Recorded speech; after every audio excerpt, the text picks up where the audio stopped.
Well, good. People Mark's fishing home here. I'm a little perturbed. I was out here today when the heat index was in the hundreds. I had about 20 bites. Well, a little more than that, actually, about 20, 25 bites on Little Rod. I caught two catfish on Little Rod. I came back here after going home to relax. I've been here for about 2.5 hours now, and I've only had one bite.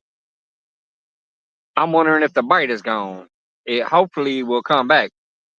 Joshua, what's up? Fish in the Mid South. What's going on? Yeah, I was fishing earlier too, Mid South. I caught two catfish on Little Rod. I posted a video, and I had about 20 something bites in just 3 hours. I went home, I relaxed because it was in the hundreds. It was hot as balls. So I went home, relaxed, drank some more beer and stuff, came back out. And now, so far, I've only had one bite in about 2.5 hours. What's What's up, up, Mark? Joshua? How are you doing? Not too bad, not too bad. Just a little perturbed at why the bite seemed to drop off. Yes. Hey, there's a boater and a jet skier. You got Little Rod out tonight? Yes, I do. You can't really see him, but he's right about here. He's on the opposite side of that net from the big rod. Nice. I also had some game wardens come down again, too. I showed them my license. They did verify that it's supposedly a 2 rod limit, but he said technically, when he came down, I showed him my license and stuff, and I had two Uncle Lou rods out and Little Rod, and he goes, technically, it's only a 2 line limit there. And I go, oh, okay. And I started to get out the chair, and he goes, I said technically. So he was cool. I was like, all right. But yeah, since I ain't been getting that many bites, I said, hell with it. I took the one extra rod out because you never know when that game warden is going to come by. It's not cool. So I guess it's Yeah. 2 rods. There's some nice ones and there's some not so nice ones. What's up, Queen Possum? Amanda, how you doing?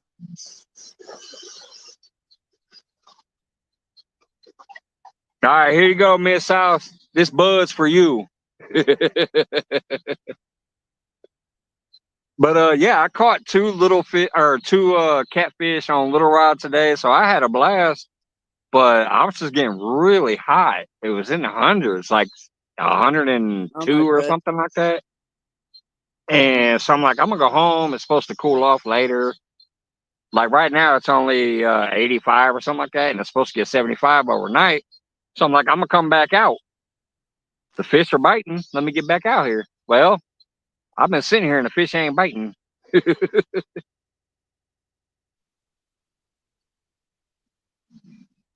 Good to see you, Amanda. Oh, you and Possum's doing well. But yeah, my vacation got rained out. It was crazy. We were at the campsite for 4 days. Only got to have a campfire the first night, and then that got rained out at about 3 o'clock in the morning. And then ever since then, it just kept storming and raining, storming and raining. I was like, what the hell? Then I got home, and now there's a heat wave warning until Thursday. Oh great.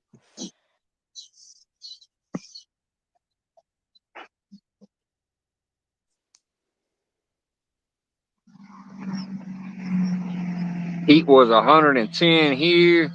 Possum was out laying pipe and popping holes. Hey, that sounds funny.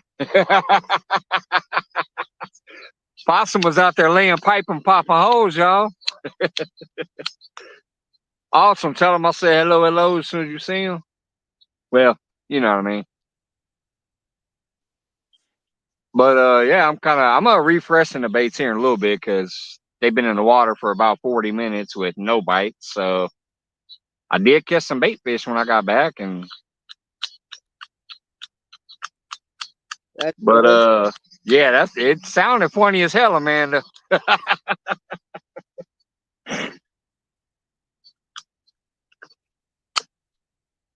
should be his little slogan: laying pipe and popping holes.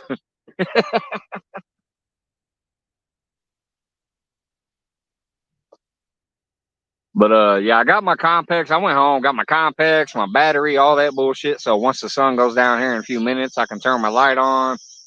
So I dragged all this extra equipment out here, and it seems like the fish went away when I did. So how you been doing, Joshua? I've been doing good. Trying to stay out of this heat.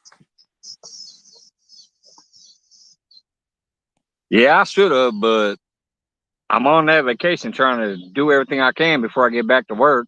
So I came out today and it was a good day. Like I said, I caught 2 catfish on a little rod. I had about 20 something bites, but ever since I came back, ain't nothing been going on. Did you keep them or throw them back? Oh, I let them go. Nice. That fish the channel. What's going on, brother? Hey, Keep Jeremy. that. Ugh. Yeah, I'm hoping they do. I'm hoping they do.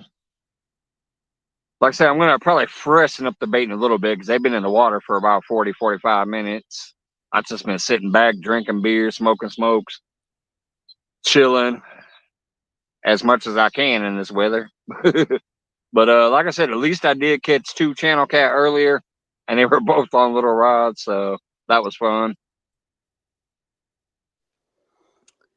What poundage were they? They were tiny, right around between 2 and 3 each. Nice. I wouldn't put them over 3, but I definitely put them above 2, so between 2 and 3. Nice. But once again, little rod still in the show. Of course. Every single time the rod bent over, it was little rod. I only got 1 hit on the Uncle Lou rod. I had a whole line of green sunfish on there. It got hit once, but not big enough to, it was just like a little run. Probably another little channel. Couldn't get the whole bait in his mouth. Probably.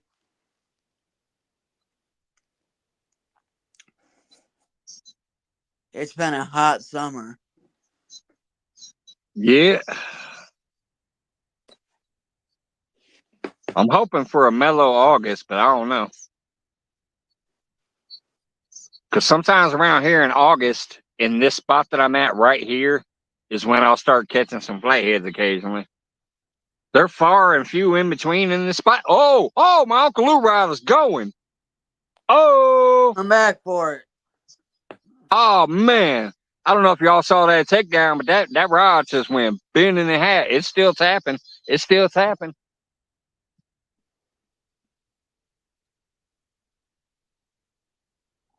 He's on there.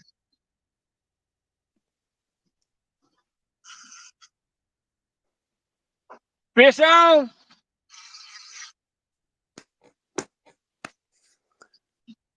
Here, kitty, kitty, kitty.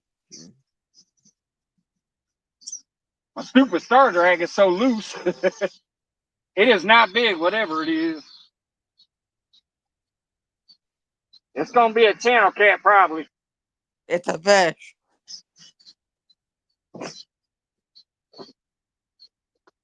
Oh, damn it!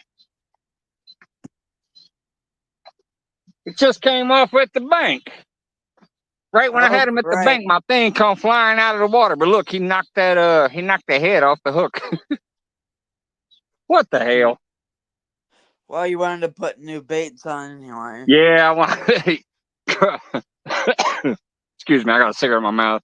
Yeah, I want a new bait anyway. So, but man, I can't believe they just came off right at the bank and my bait flew out at me. Let's see here. Exit solo. There we go. All right, let's get some new bait on there. Hey, some activity started at least though.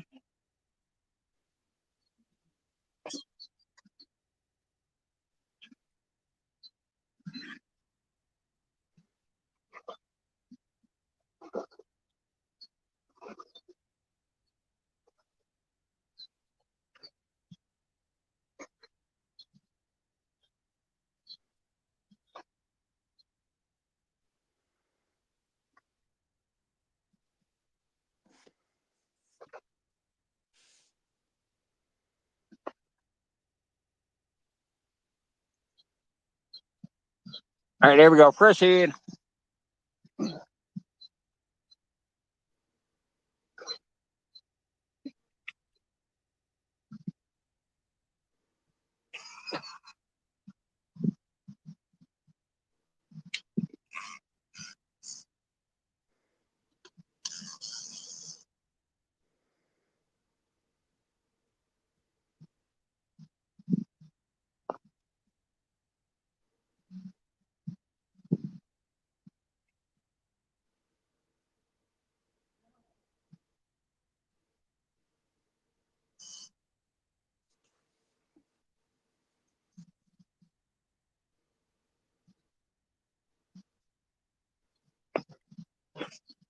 After this smoke, I'll freshen up Little Rod too, just in case the fish are getting ready to start rolling through here. Catfish Fresno, what's up? My Uncle Lou Rod just went bending. I thought I was gonna get one. I had a fish on, but he came off at the bank. Stupid hook flew out of his mouth. Had a couple black pin rods painted neon yellow today for my black light setup on the kayak. Hell yeah. That sounds awesome, dude. Oh man. Finally some activity. This morning, this afternoon when I was here, it was on fire. The bite, just every time I sat down, Little Rod was bending over. I only got about 7 or 8 of the bites when I ran to it on camera. Other than that, I kept running because I got tired of missing them. So there was a lot of them I didn't even film. I think I got about 6 or 7 that I put on camera and tried to go get.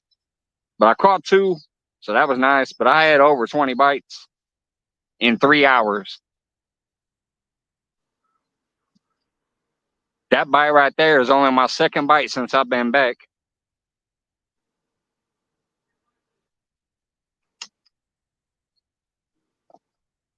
So yeah, hopefully they'll start running through here again. That'd be nice. I'll be right back. If it acts like the today did, that'd be cool.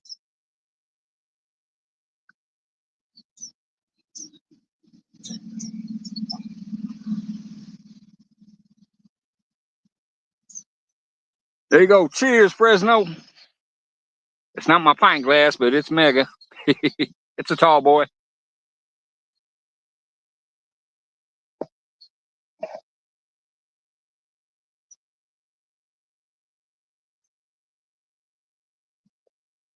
I will say it wasn't big, so it's probably just another channel cat. We do got some big channels in here too, though. But yeah, that one felt probably like a 2-pounder, like earlier.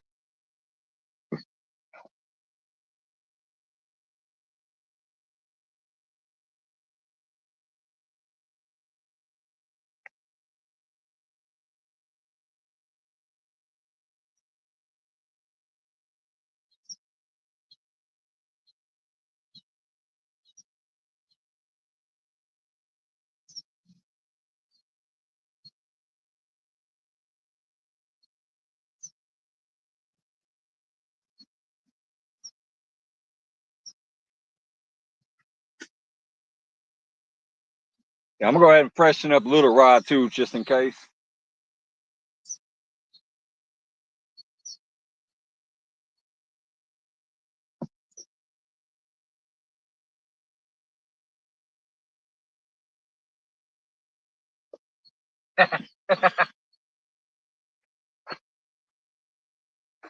Well, I must have missed a bite on Little Rod.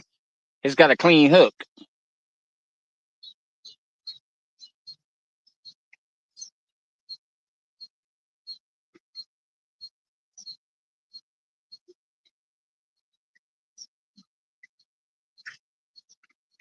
Here, you little fish.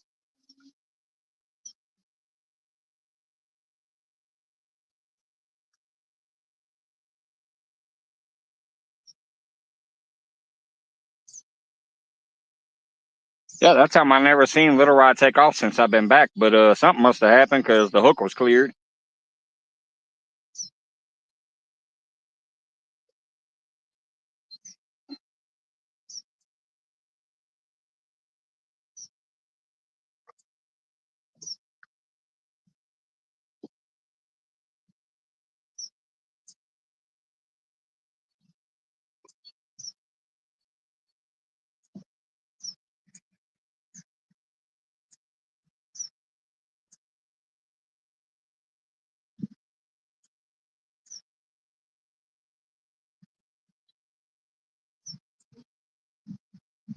There we go. A fresh bait on both feet, both rods now.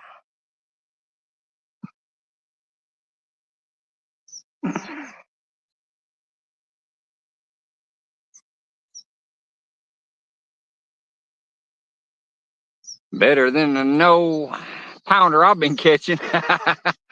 True that, true that. I'll take dink over stink every day, just like the dink over stink buddy of ours.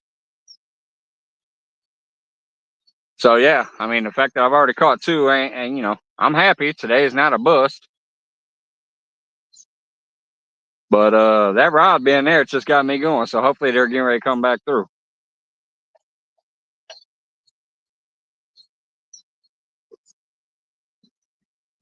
And I must have missed Little Rod getting a hit while I was using the restroom or something, because he was cleared.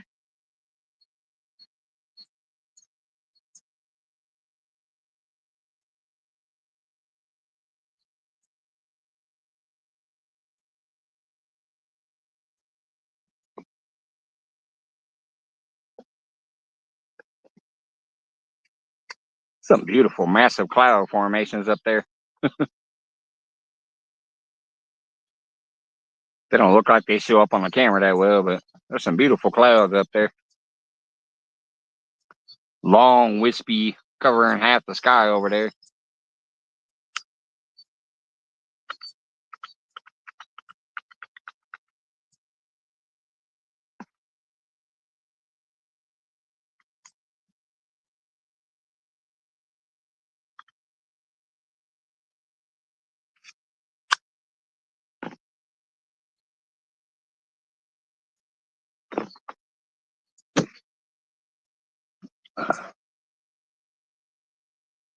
Feels like the temperature is finally starting to drop. Feels a little better than it did earlier.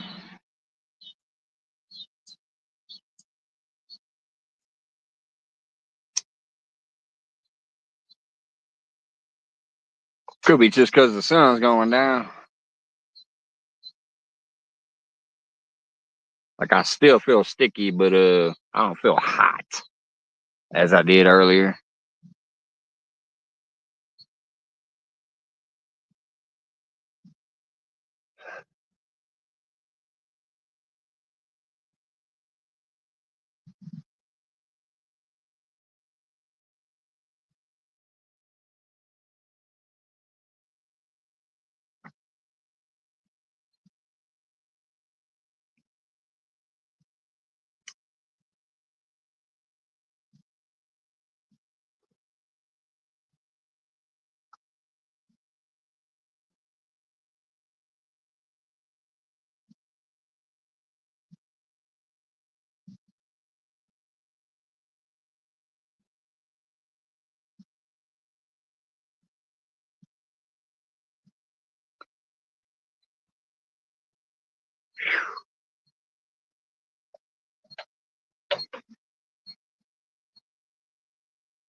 Can't wait to watch that on replay and see how good it actually bent. That got my juices going. What's up, Sampy? Good to see you, man. Been fairly slow since I came out tonight, but I did just have a pretty good takedown a minute ago. I think he was small. When I was bringing him in, it did not feel big, but it unhooked at the bank and the bait flew out of the water. So I just refreshing both poles and got them back out.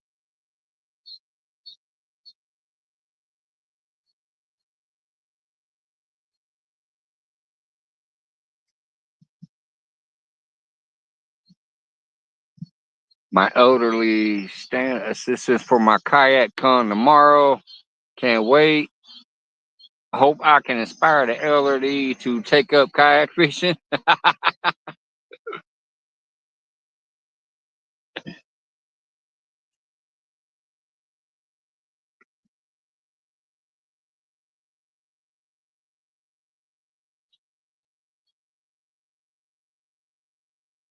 They should like that.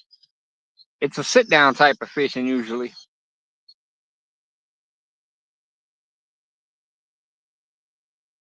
I guess some people stand in a kayak, but usually you're sitting down in a kayak.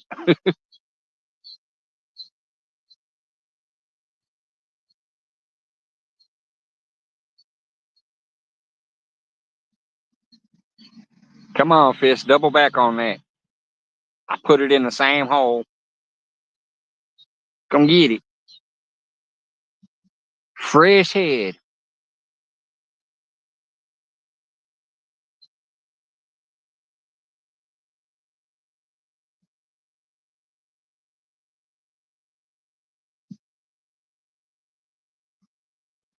I'm sorry my video looks a little bit leany.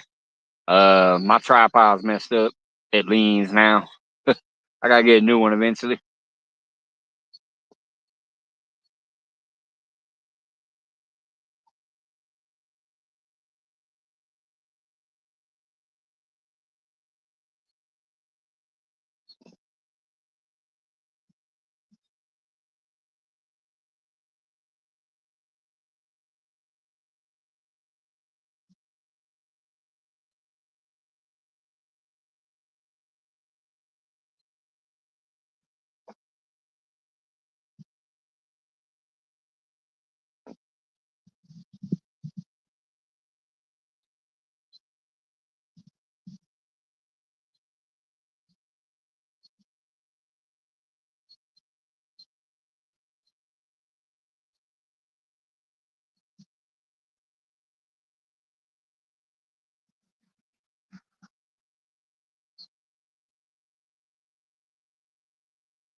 Sounds like there's a few cicadas out.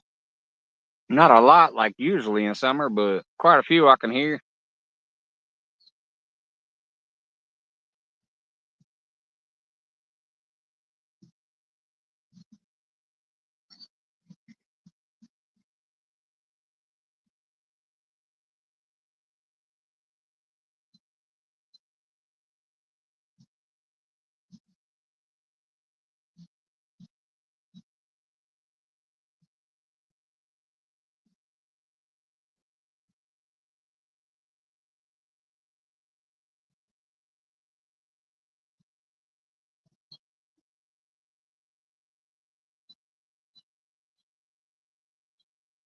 Oh, I hate that feeling after missing a takedown like that, man.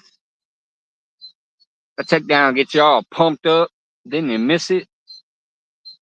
Looking for armrest to help me stand. My hips are giving out from a bad specialty on my left. I can't see everything. There's that stupid StreamYard $ in the way.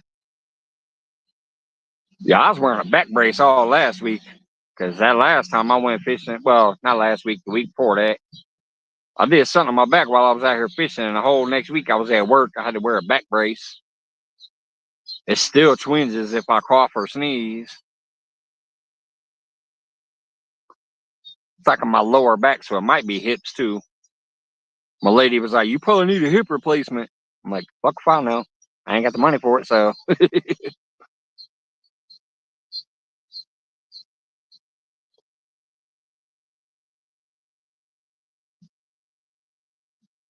I know it don't hurt when you get a rod bending over like that and you jump up for it. You don't feel it then. That adrenaline kicks in.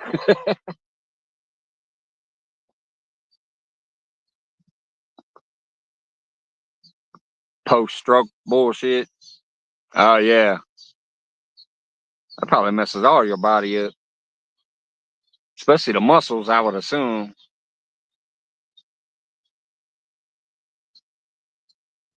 muscles teased up. Yep, that's what I was thinking. The muscles, especially.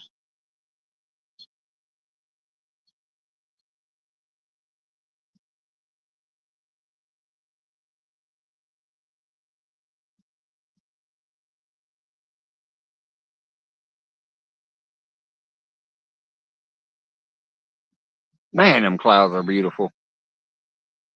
I know they don't come through properly on the camera because when I look at the camera, I can barely see anything on there. But when I look up with my eyes, that sky is beautiful right now.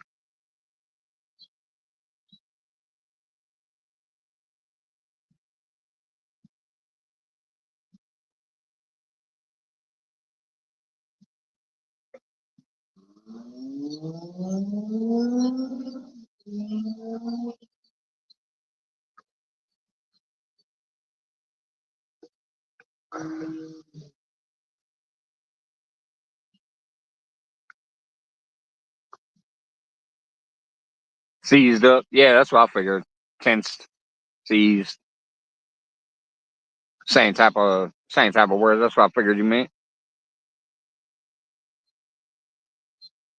Oh, that said teased. I thought it said tensed.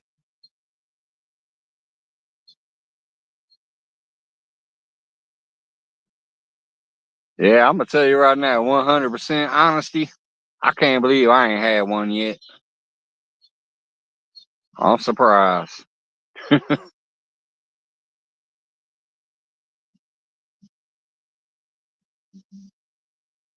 I have a lot of other issues, but so far I've not had a stroke or anything. But knock on wood. There's days where I feel like something's coming. Like I can't tell if it's like a heart attack type situation or a stroke situation. But some days I feel something happening with me, and I'm like, this ain't right. Whatever it is. Luckily, it's gone away so far.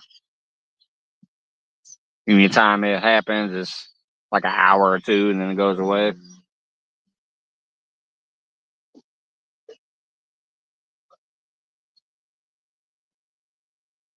Come on, catfish.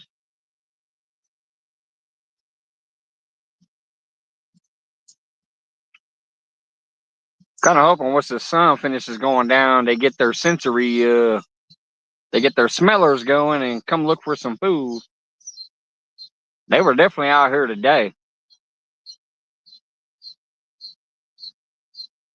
And the weird thing about it was during that time of day where everybody says, "Oh, you shouldn't fish during that time."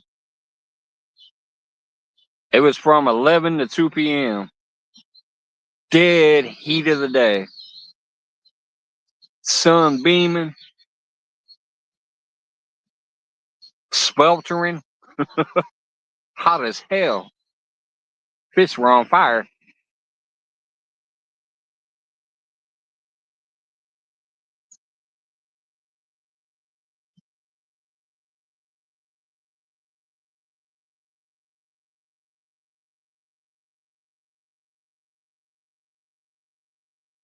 Man, I wish that cloud cover would come through properly. Oh, it's so beautiful. It's just these very large, wispy clouds with some pink and purple hues to them. They are beautiful over there.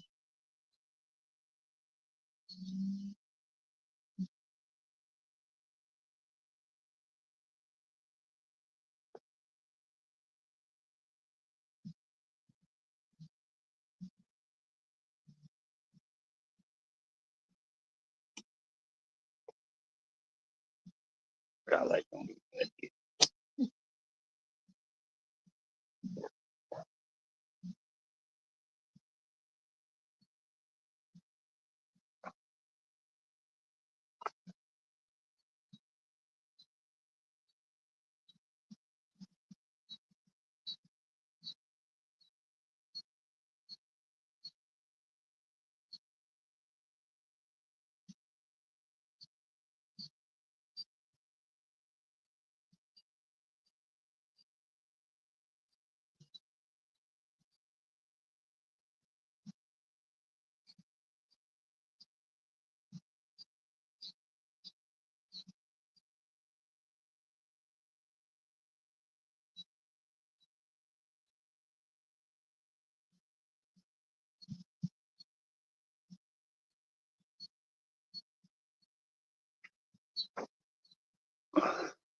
What up, Mr. Duggar? Hold on, I'll be back in just a minute.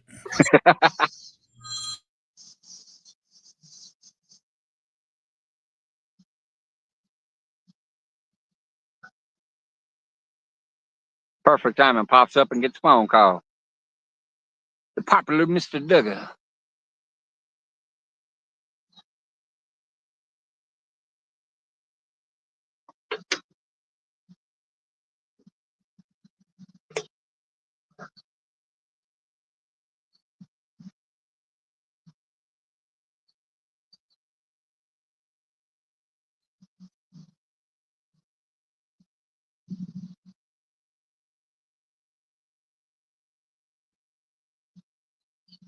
Wow, there's still people out there wakeboarding and stuff behind boats. There's a boat flying by pulling somebody.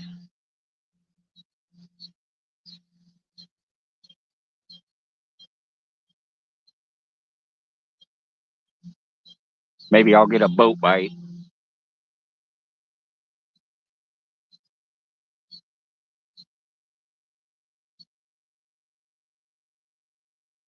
If you ever notice one eye squinting, go to the hospital. Have a limited window that they can administer the clot buster. I've had 100% blockage.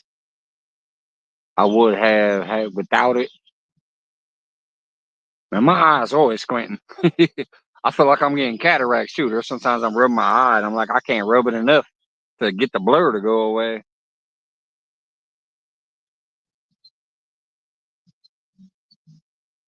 Which is crazy. I mean, I'm just now almost 50. I'll be 50 in September. But I've abused my body, so.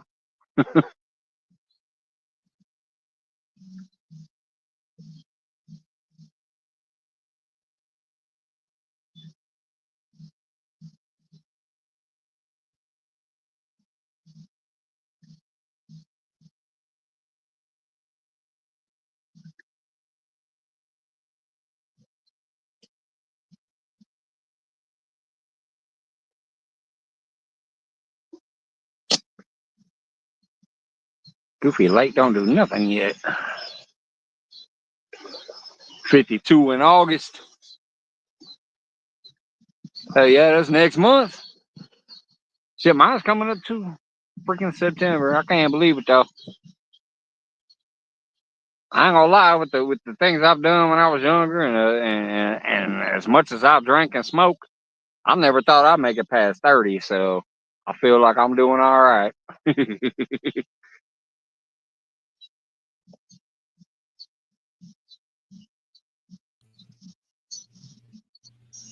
Damn, they just keep it chasing.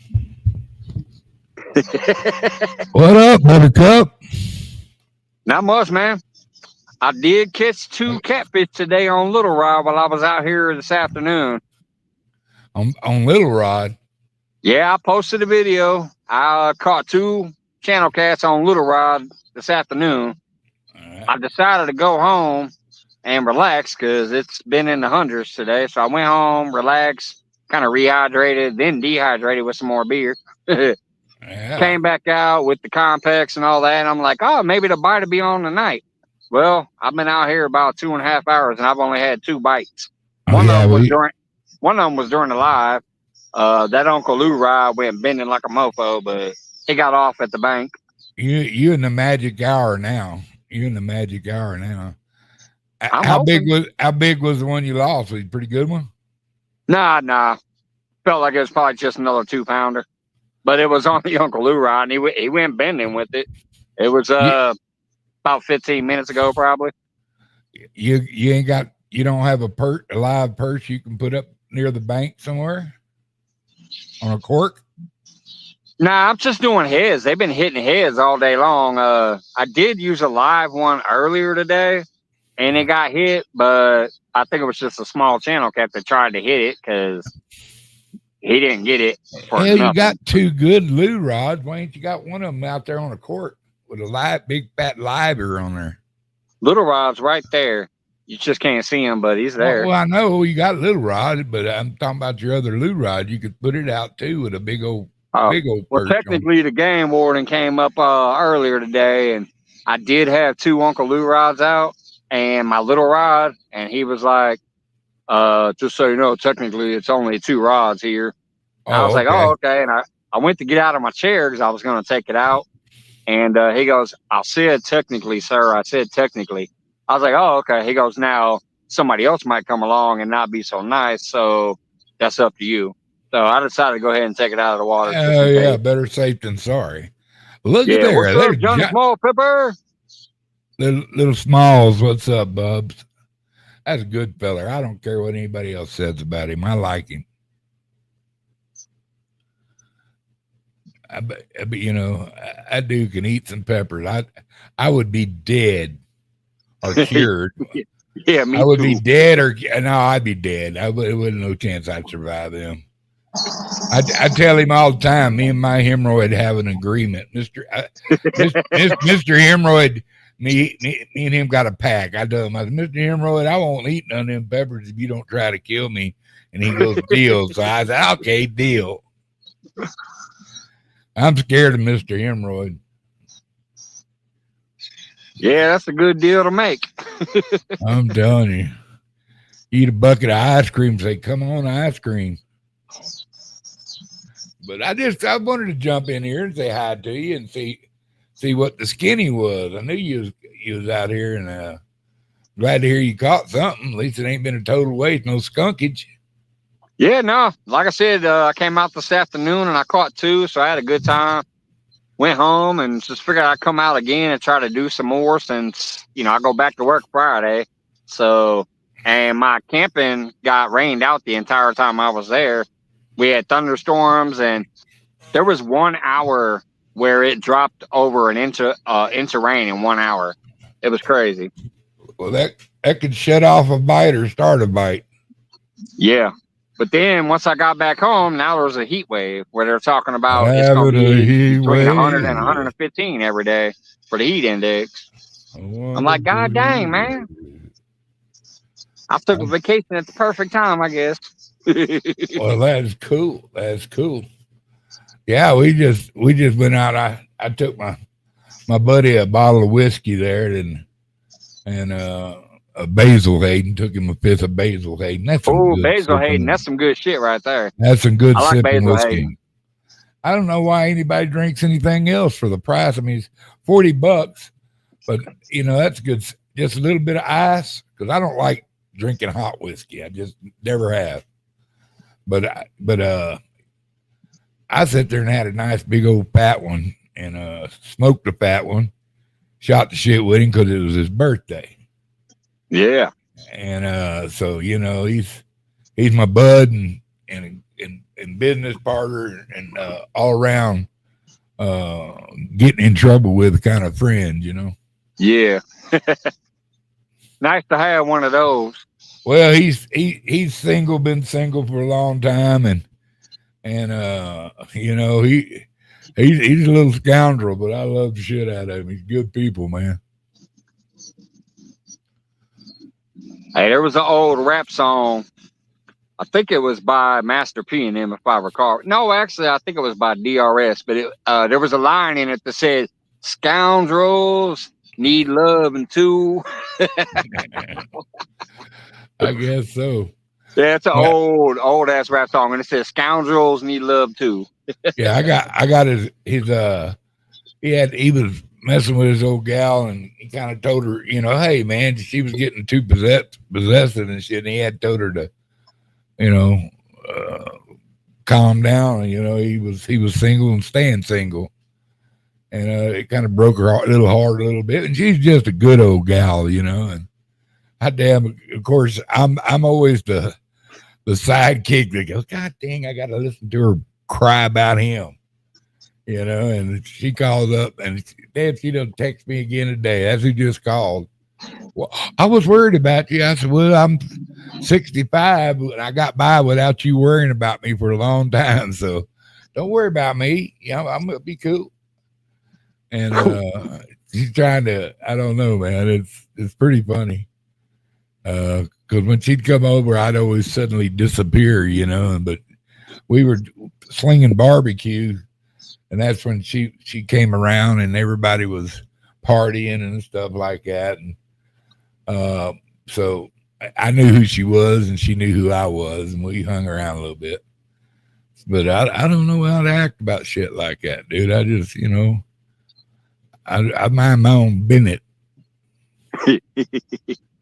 You know, that's between you and him. I ain't gonna hear you talk shit about him, and I ain't gonna hear it. I'm just not gonna hear it. You know. Right. I told her a while ago. I said, you go on, grow up. You're a grown woman. You know what's going on. And she goes, yeah, I do. And she goes, I think she made me feel better. And I said, well, there ain't no use crying over spilt milk, or that something didn't turn out the way you wanted to. Well, yeah. Kind of like this nighttime bite so far. I am starting to see some fish bust the water in multiple spots, so I'm hoping that means they're getting ready to get active. I know, man. Throw a head on, put a bobber on one of them. I'm telling you, this hot weather, they're gonna come up in the night. I thought about doing that with my ugly stick because right now it's got that open face with braid on it, and I could lob that big old Patriot James float out there, but. If I do that, I gotta take out one of the other rods. If I do that, though, well, little rod's done its job today. Keep the lure out there in case you're fishing for big fish. Hey, I've caught a 16-pounder on little rod. He can catch some big fish. I know. That's not the original little rod, though, right? Oh, actually, no. My little rod PB is 8 pounds. I forgot. Yeah, that was that dock runner that caught the 16-pounder on the spinner, or 14-pounder. It was a 14-pounder. That's awesome. Yeah. Amanda. Yeah, that's right. I forgot all about that. That was that dock runner that I bought with my kid's gift card that he gave me. Yeah. My official PB on little rod is 8 pounds. So I'd like to catch a 10-pounder on it next. I would put that Patriot James out there on the boat right now. You see them hitting the top of the water.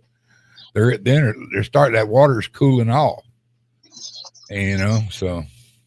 Yeah, the only thing about the fish that are hitting the water right now, though, they might be bass.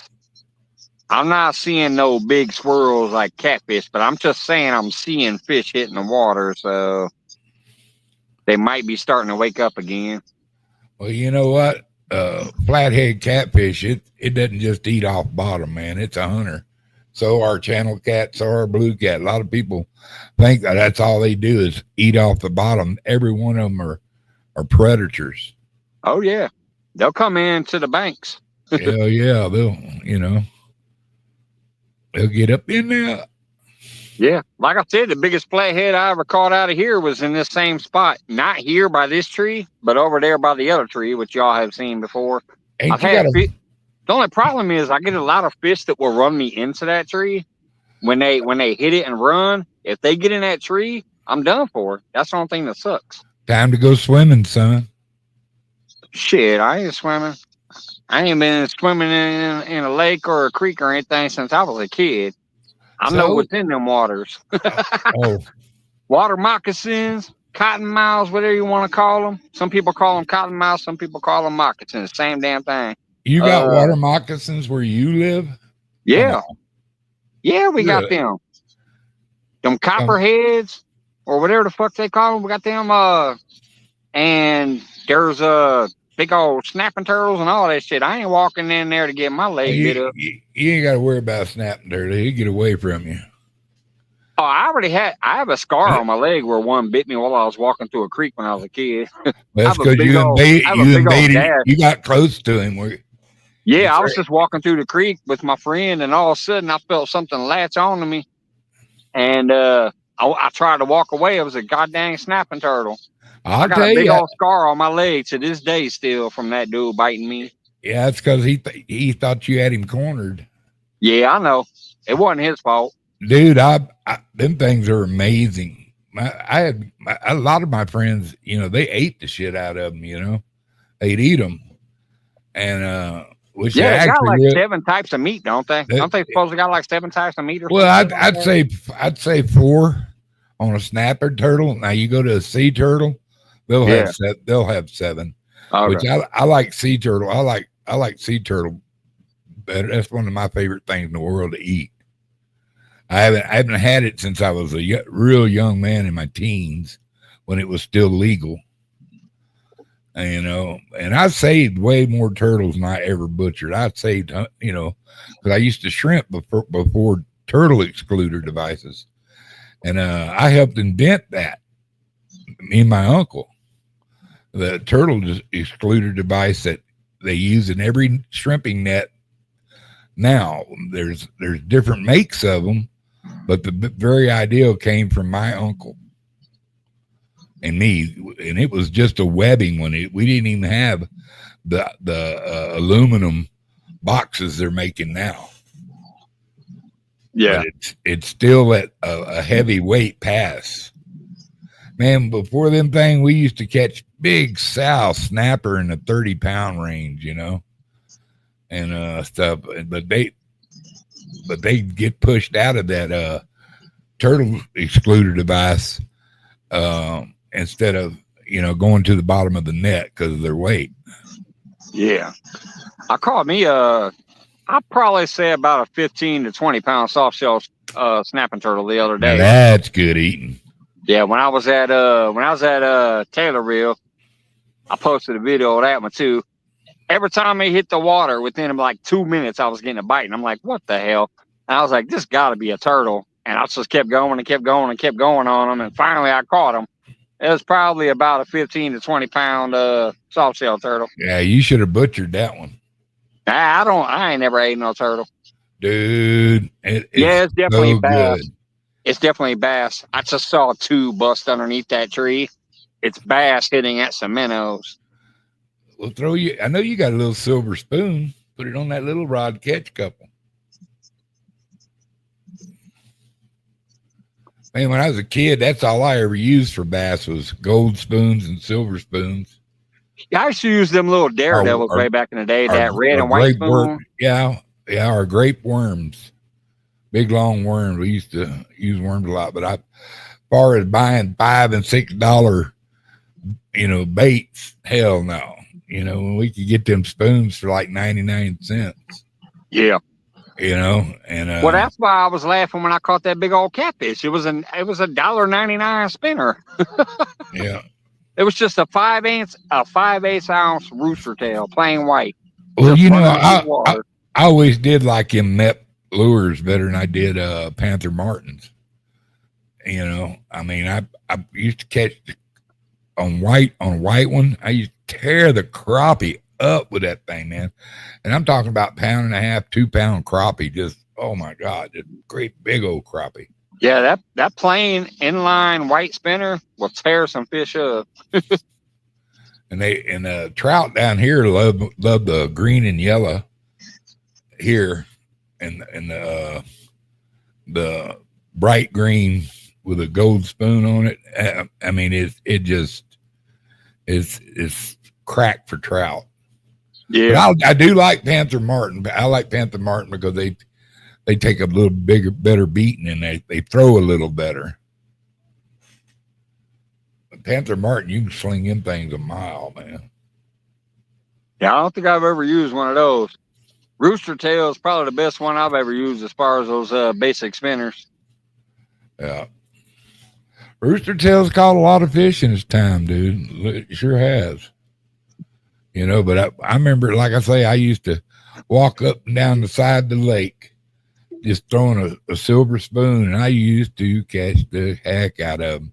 I remember my first H&H lure, my, you know, inline spinner bait. Yeah. Well, not an inline, but, you know, the one with the crook in it had two big old willow leaves on it. And I said, I found it. So I tied that thing on. I was down in the corner of the lake, and it had a big log pile in there. I threw that thing over there, dude. The first time I throwed it, and I let it drop down, and then I popped it and started reeling it. And son, I got a strike, and I set the hook, and it come to the top of the water, and it must have been an 8 or 9, 10 pound bass. It was just a monster. Damn. And he just spit that lure straight back at me, and I thought, oh man, it broke my heart. Well, that's kind of what happened when I was a kid. I'd caught some, 4 or 5 pounders, but I had never seen a monster. Yeah. That's kind of what happened with this a little while ago when I had that bite. It was on. It went bending. He went running. I peeled it up. I'm like, fish on, because I felt him. I was like, well, it ain't that big. But right when I got by the bank, he basically spit it because the bait flew out of the water onto land. I'm like, son of a bitch. Yeah. I had him spit baits at me too, man. So how long you been back out? Man, it's ridiculous. I came back out here. Like I was watching Johnny Small Peppers live, and then I left to come back out here during that. So it's been quite a few hours. So for some reason, the bite is not doing what it was doing earlier. When I came out here this afternoon, I had over 20 bites in 3 hours. I caught 2 of them, but the bite was just constant. Bite, bite, bite, bite. Yeah, I went home, relaxed, watched some YouTube, drank a little bit, smoked, ate a couple pieces of pizza, came back out. I've probably been back out here about 3.5 hours, and I've only had 2 bites.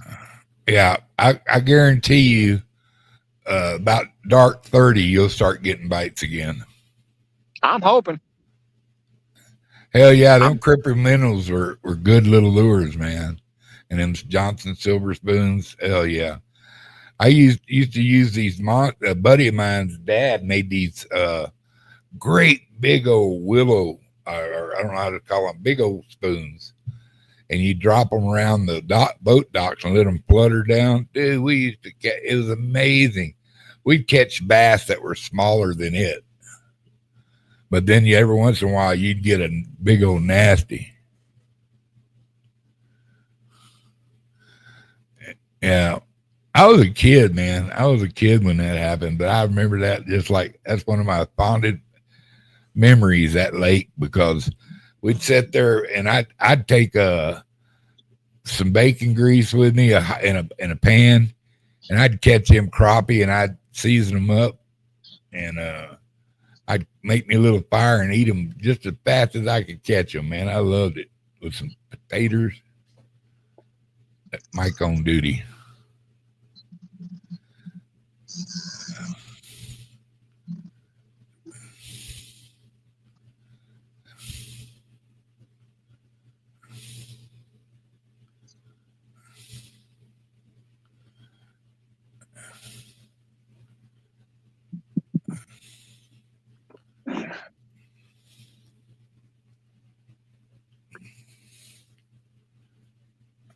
So you couldn't take retirement, huh?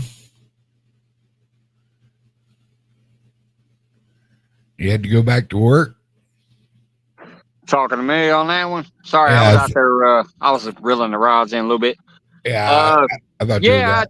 I went back to work. Not as many days though. I'm only doing 3 days, but they are 10-hour days. So they still kind of take a lot out of me. But yeah, I just we decided to do that instead of taking out a loan, because if we take out a loan to fix some of the stuff up around the house, we're right back where we were, basically in a mortgage.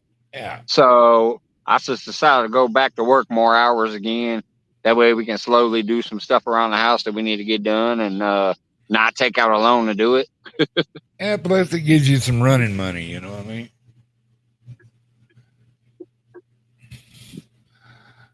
Are you due your Social Security yet? No, I'm only about to be 50 in September. Damn, you look way older. What the hell happened to you? No, I just shitting you.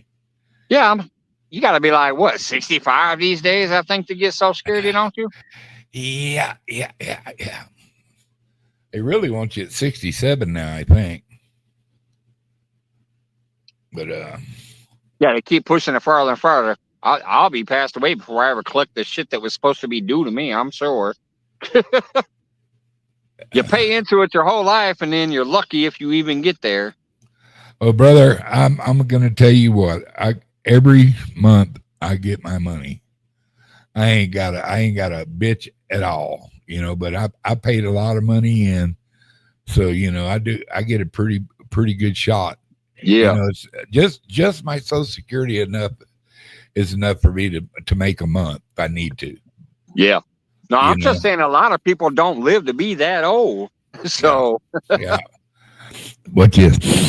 That's me sniffing air. man, I cannot believe how many bass I'm seeing break this water at night. I should come through here with like a whopper plopper or something at night.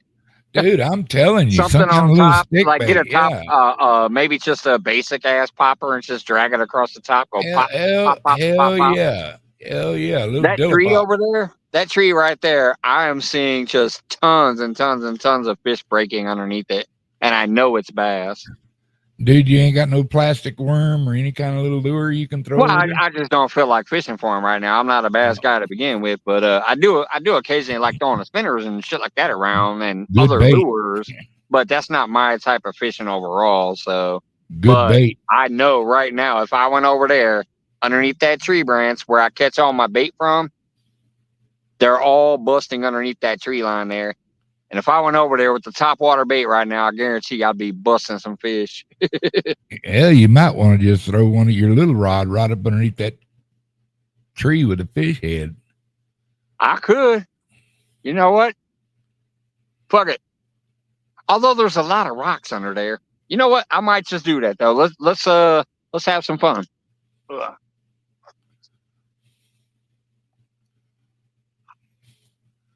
Action brings action, bro.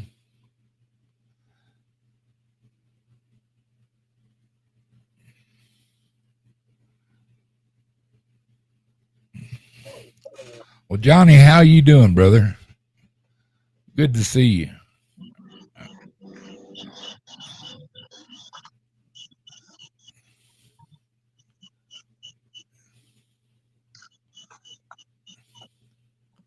I love this guy.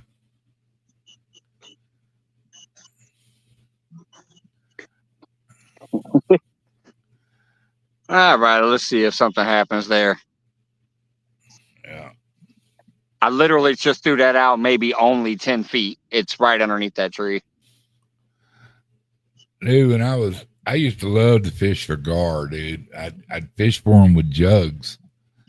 And if you have never had a 5-foot gar go above your head, jump out of My the Uncle Lou water. rod bounced. What's it? It did. I seen it. Yeah.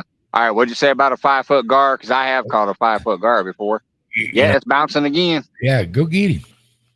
I'm waiting for him to bend it over. Well, it might be a short strike. Go get it. Put it in your hand. Get lucky. That's what she said. Yeah, you be pulling up that jug that he's traveling with it, and boy, he feel you on there. And he'll come out of that water.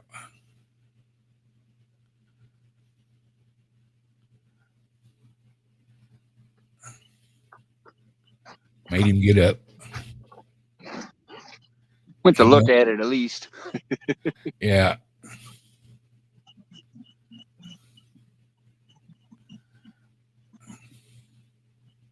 Anyways, what's up with the gar? I said, I was jug fishing on him. You reach and grab that jug, and you go back to pull them to make them come in, and then that bitch leave the water and just jump over your boat, man. And it's kind of scary, I've caught gar over 200 pounds, So I'm telling you, there's some monsters out there. Yeah, I would love to go to a place to have alligator gars. We have the short nose, the long nose, and the spotted around here. And I've caught some that are like 4 or 5 foot long, but they're not alligator gars or nothing like that. So they don't get that massive girth and that, that big body. They're just really long. Go to Texas, brother. Go to Texas. There's a San Bernard River, Brazos River, the Trinity River, Colorado. There's even some little canals down there where it's just a little strip of water to go through a concrete canal to have big ass gars in them. Oh yeah, they got creeks there. They got one called Jones Creek that's got some dinosaurs in it, bro. Yeah. But the biggest ones I've ever found, I fished the Trinity a few times, but we're in the Brazos and in the San Bernard River. And I literally made a living off them things, and they were huge. I've caught some that I didn't want to put in my boat, but I found a secret to them is right at the top of their head. Their scales go in a circle, and if you put a 22 bullet in there, it kills them instantly, or hit them with a hammer. Yeah. I mean, you don't. It just takes one that's their soft spot, and it immediately dispatches them. And but them big ones, I'd let hang and make sure they wasn't coming back to life. Cause son, good Lord, what a fish! Them teeth could just rip you. Hell, even the scales, them scales have cut the hell out of me. Them scales have cut the hell out of me before. The Texas Indians used Yeah. them for For knives. arrowheads and shit. And- yeah. Well, but not some. I don't know. They might have used them for arrowheads. They built them up or something, found some way to glue them. But I know they made knives out of them and saws, and they used them for decorations and shit. Yeah, them scales are freaking armor. Yeah. I'd clean them with tin snips and a good sharp knife and an axe, a little hatchet. But I finally found a guy who would take them in the hole in the round, and it was worth me not cleaning them for less money and getting less money for them a pound. But I didn't have to spend my time doing that, and plus they kept better. Yeah. So. But every once in a while, man, I'd catch about a 30, 40 pounder. I'd put him on the smoke or shit. That was good. What do you got? A couple of ducks coming by you? Yep. Right in front of my rod where I just threw it to. They're probably eating the same minnows as the bass are. Did you see that bass by the duck? Yeah, I did. I seen it hit the water. Yeah. Yeah, those ducks are like skimming the water. They are probably skimming little minnows too or something. Yeah, man, a little topwater lure would be fun over there. I love a topwater bite. Hey, what is today? What's today? Tuesday?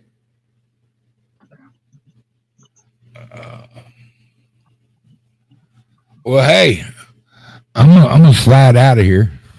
All right, brother. Thanks for popping up, man. Good to see you. All right, later, chat. Johnny, be good. Have a good one, Mr. Duggan.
Well, since the fish seem to be getting active and busting the water, I'm going to go ahead and go with the whole live green sunfish a little closer to the bank. Oh, Little Rod is going. Woo! Oh, fish on Little Rod. Woohoo!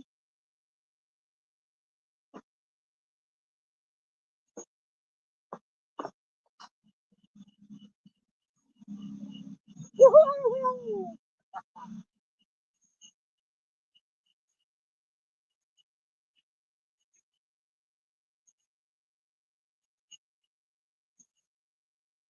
Come on, boy.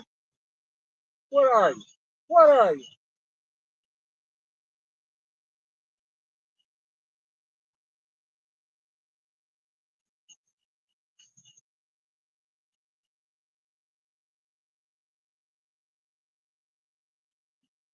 Come on, boy. Get up here.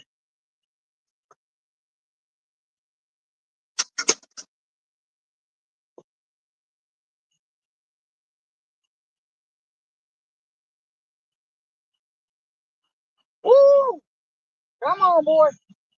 Come on.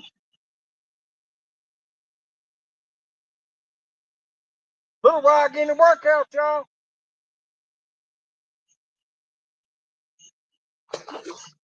Catfish.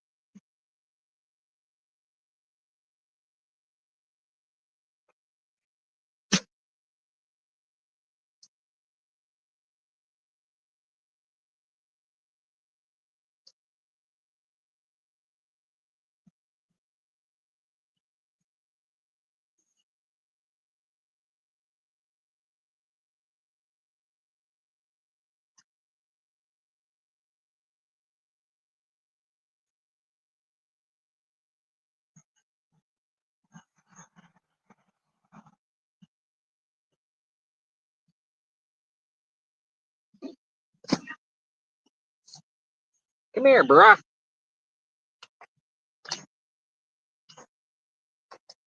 Man, he is feisty. Come on, let go, dude. I just want to show you off, and then I'll get you back in the water.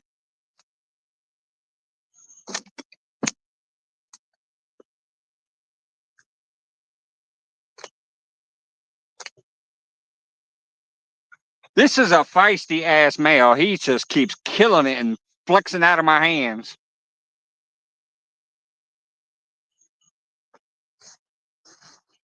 I don't know if y'all can see that or not. He is feisty. Hey, this one is for Mr. Duggar. That was underneath that tree.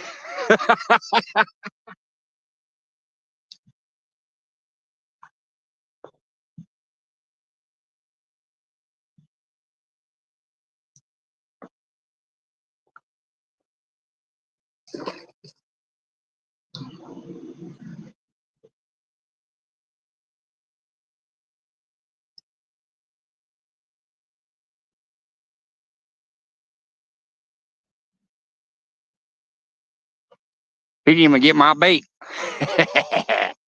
Man, that was a feisty ass male, though. He kept jumping out of my hands. All right, we'll get Catfish Fresno. Possum, what's up, brother? Just called me a third catfish on Little Ride. I owe that one to Mr. Duggar. He said throw about a tree, and I did. I was getting ready to throw on a whole live green sunfish on my Uncle Lou rod, and I saw this bad boy running.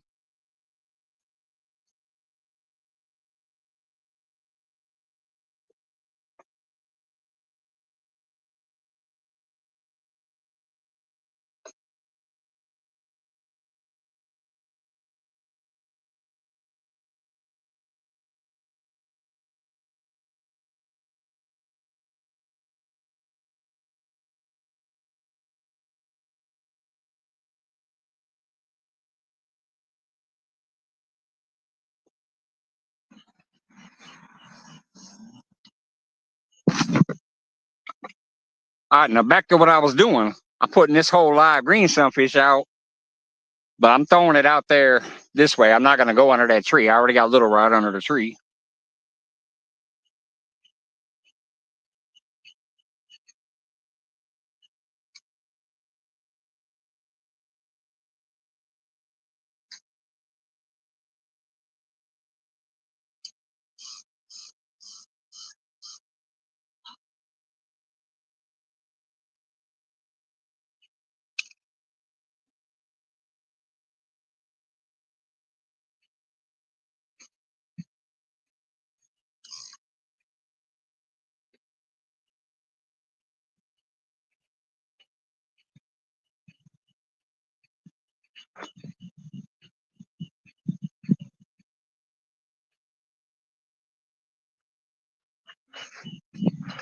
Hell yeah, my third catfish on little rod today.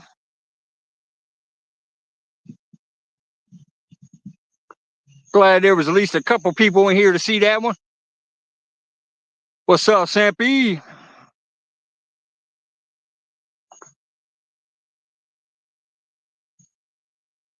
Yeah, actually, the first two was earlier today. I've been very slow on these bites tonight, but I've had a couple good takedowns, but that's the first fish of the night. But that's my third catfish on little rod today. 88? Shit, it was higher than that here.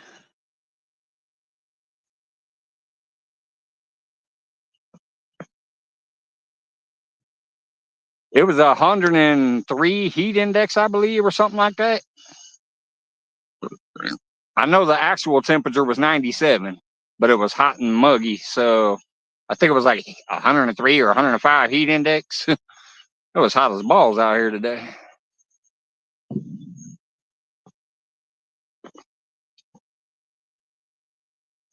Hey, I can see Little Rod in the camera finally. I hope that takedown was in the camera. That'd be fun. I can see it right about there. There's Little Rod. Man, that was funny. I was going to send my Uncle Lou Rod out, and I saw Little Rod taking off.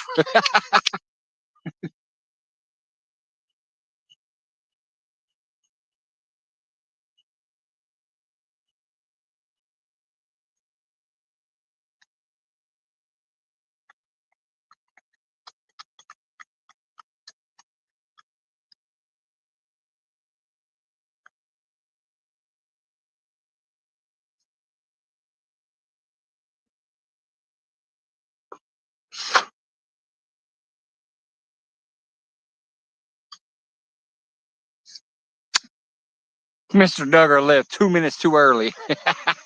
I'm going to have to tag him in that video when I clip that.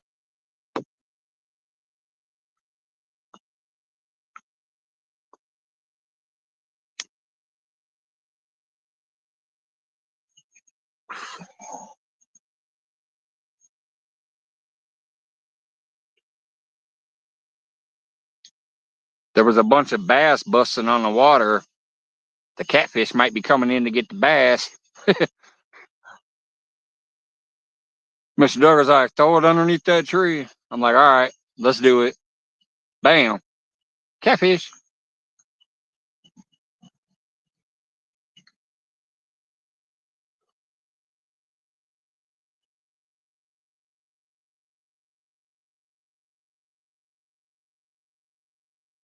So that's 2 fishing trips a day. No skunk on either. I got to call that a victory. All 3 on Little Rod. Oh, that's funny.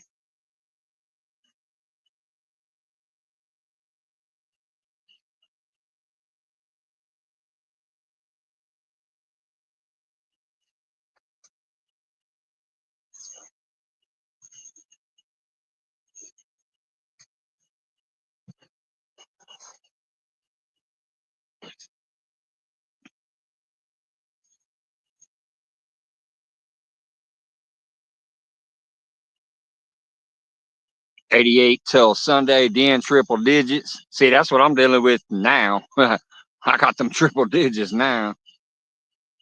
As far as heat index goes, anyways, our actual temp is only like 95, 97, shit like that. But with that heat index, it's in low hundreds.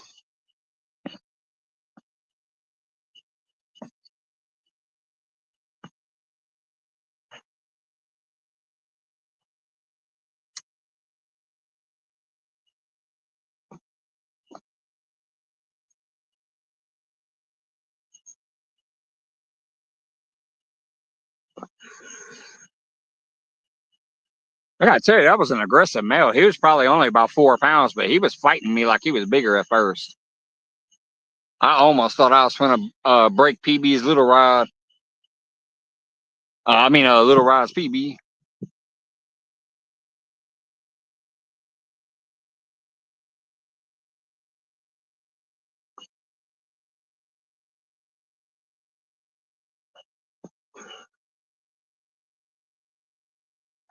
I think they're coming off the spawn around here because a lot of them that I'm catching have like bumps on their head, scars on their head, scratches on their bellies and shit like that. Ah, Possum, thank you, brother.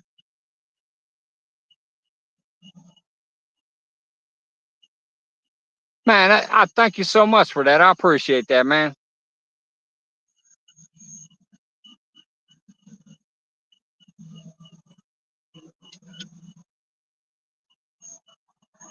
God dang it. Now, why is my chat not scrolling no more? I highlighted that. Now I can't scroll chat.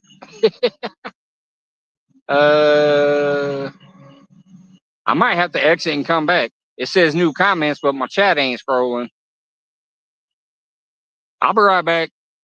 I can't scroll chat no more.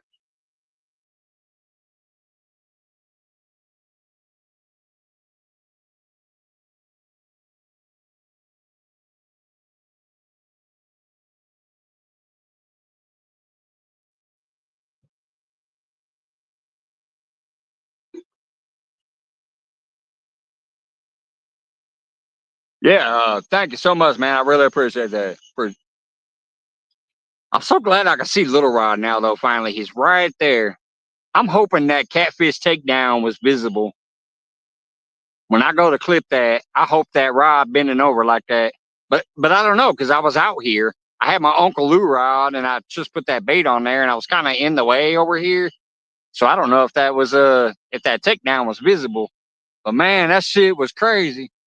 I was standing right next to it and I seen it just bend over and go running. Mike said, double it and pass it to me.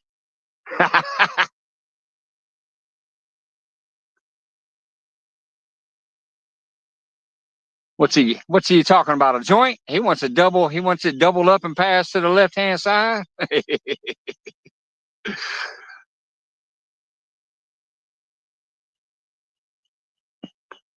Man. Woo!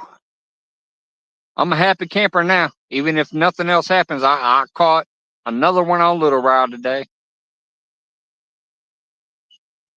No fire pit, no basement, Four Loco. What the fuck is this garbage?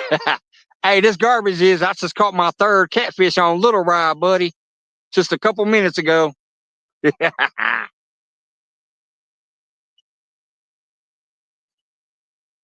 And it's still about 85, 90 degrees out here. I don't know if I want a fire pit right now.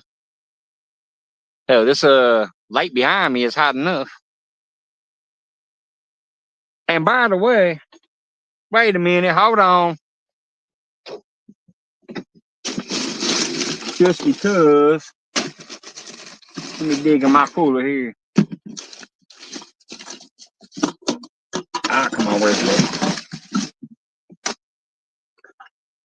Don't you ever doubt me, sir. Don't you ever doubt me in the Four Loco, buddy. It's there. Alex, what's going on, brother? Hopefully. I did just catch one a minute ago. I'd like to catch another.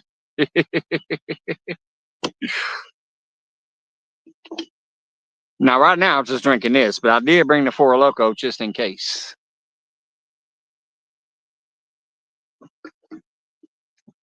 All right, those fish quit busting underneath that tree, so I'm gonna move Little Rod back out to his normal spot. But yeah, Alex, I did just catch my third catfish on Little Rod today, just a few minutes ago during the live.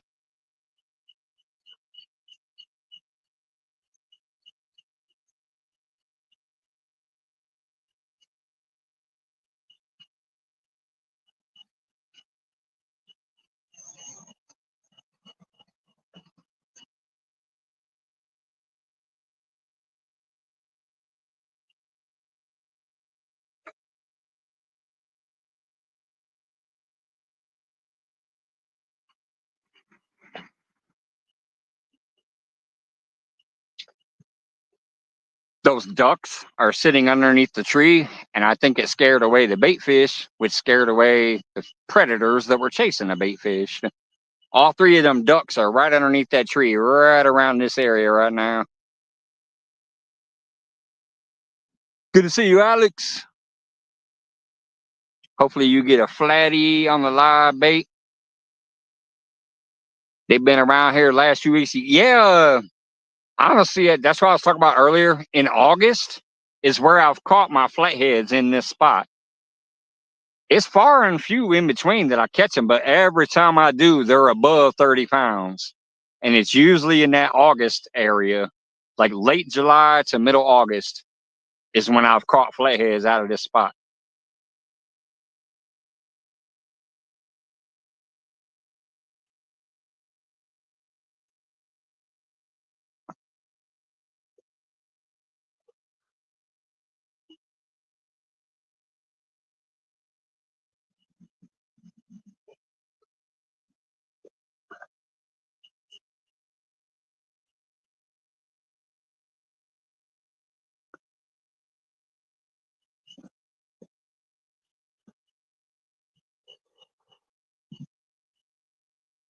The two biggest ones were on like gigantic bluegills that were probably like 8 or 9 inches.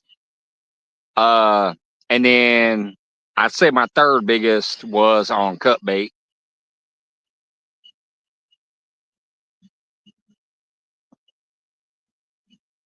Ooh.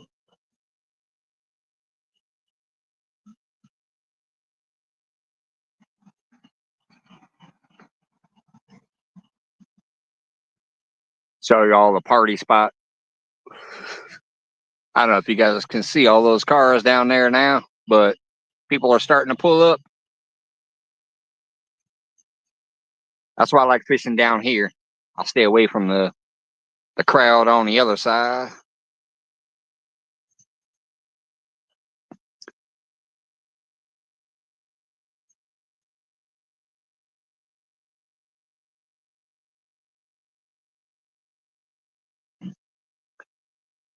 Oh, I got a bunch of bugs back here. You just can't see them because they're attracted to my light behind me. They're landing on me, though. I had a couple ladybugs that just flicked off me.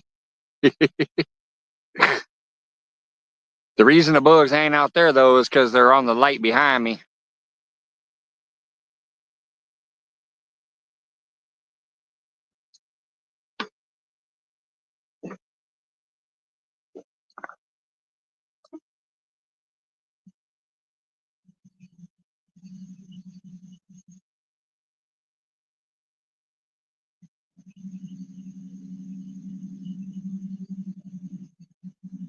I'll be right back. I'm going to use the restroom. Yell if them rods go over.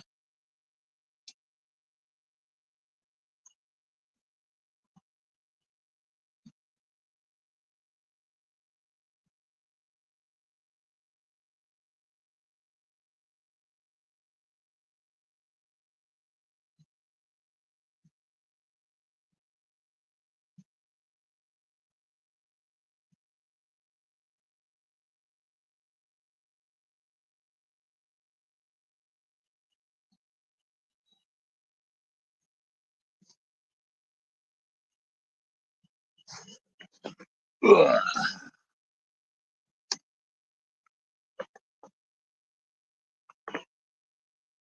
Dang it, I can't believe all those fish stopped busting that quick.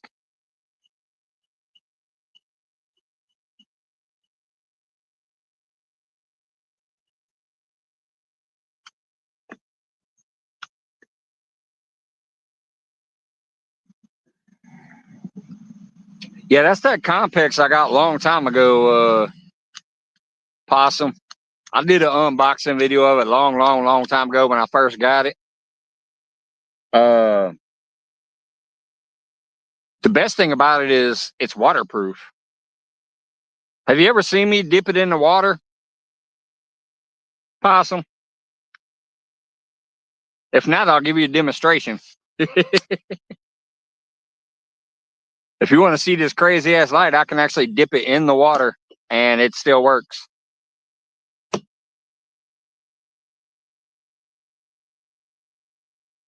Fuck it, I'm just gonna do it just in case nobody else has seen it yet. These things are crazy.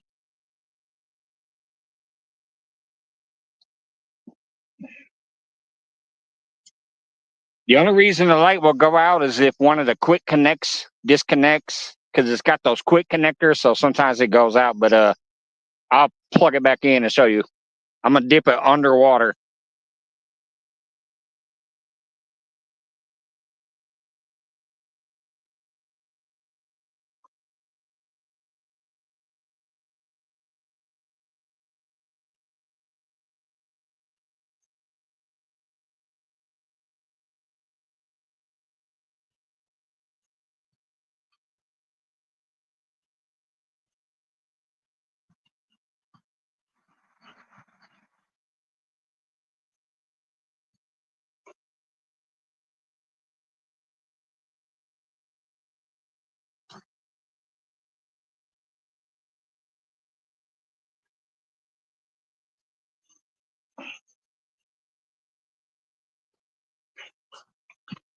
Oh my God, there are thousands and thousands and thousands of minnows in that water right now. No wonder them fish were busting on them.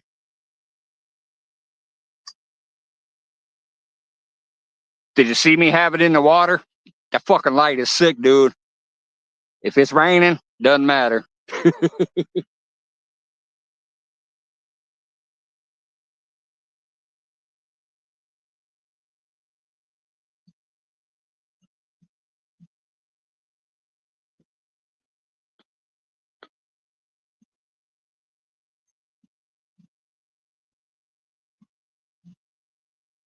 I just don't want a battery to bring with all my other shit. Yeah, I actually bought that battery thing for my car when I thought my battery had died. I bought that thing, but I realized it had plugins for all these other things. Like I can literally plug a house lamp into that thing. It's got a USB port for my phone too, and all kinds of other shit. And so now I use it to plug in my Compex light.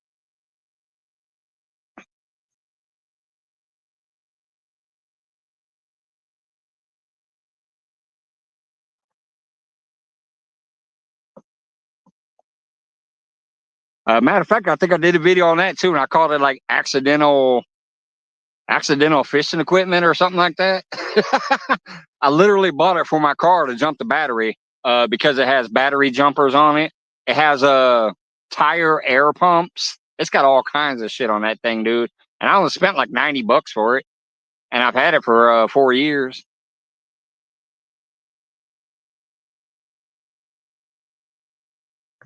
I have a video on it somewhere way back there. I think it might be under a promo stuff playlist.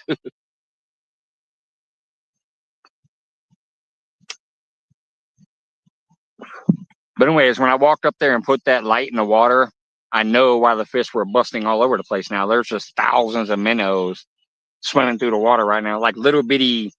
I mean, they're like this big. You can barely see them. They look like bugs, but they're minnows. The stupid ducks chased them off.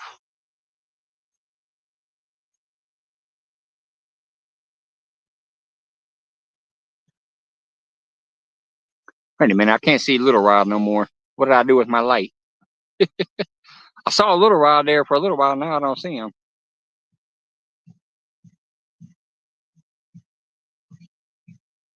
Because he should be right around here somewhere. That's where he was last time, and now I can't see it.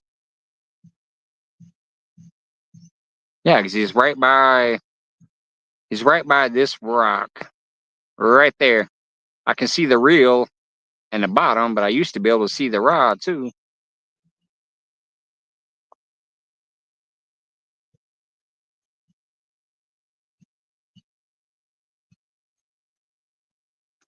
That sucks. I'm gonna miss the takedown next time it happens. Oh well, as long as I can see with my eyes, and y'all can see me when I fight the fish if he goes off again.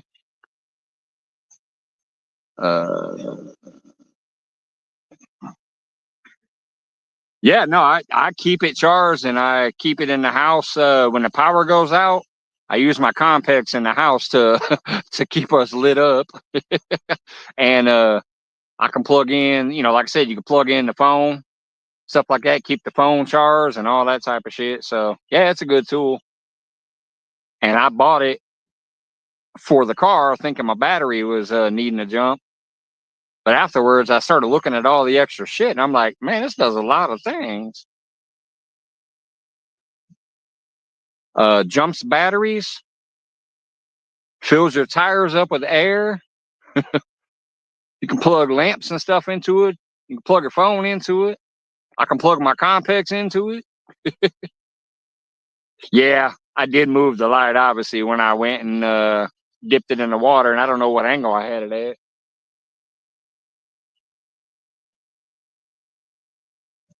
See if I turn it that way.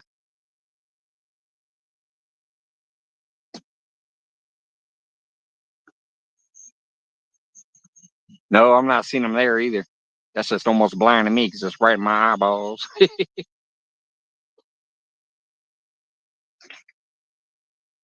Oh well, I can see it when I look at it, so that's all that matters to me. Then you can see me while I'm fighting the fish if I get another one on it.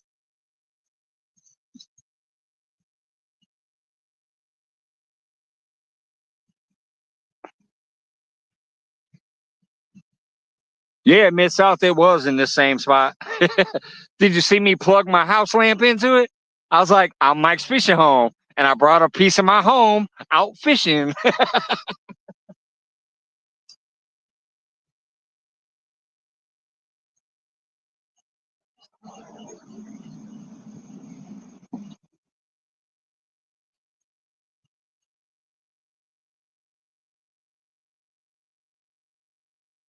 I can't fully read the name on it, Mid South, because it's like in cursive and it's kind of thin font, but it looks like it says something like Swarknocker or something like that.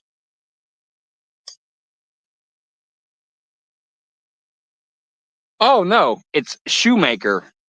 It's Schumaker or something like that. Shoemaker or Schumacher, something like that is what it is.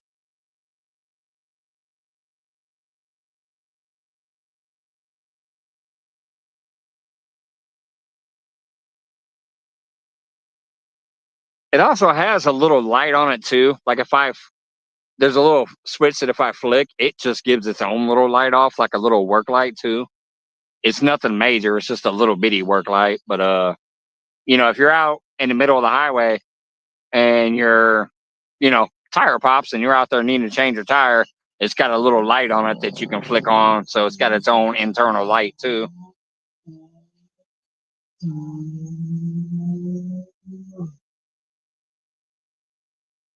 I believe I linked it in the description, but no, I didn't actually because I bought it at the auto parts store by my house. I was thinking I got it off of Amazon, but I didn't. I bought it at the auto parts store by my house.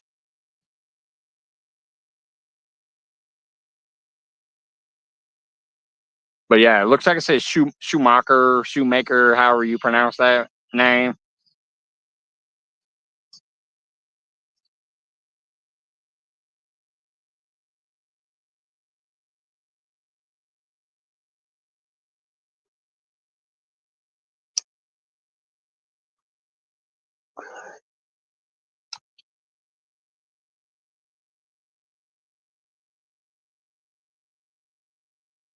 All right, I might have to adjust these rods again.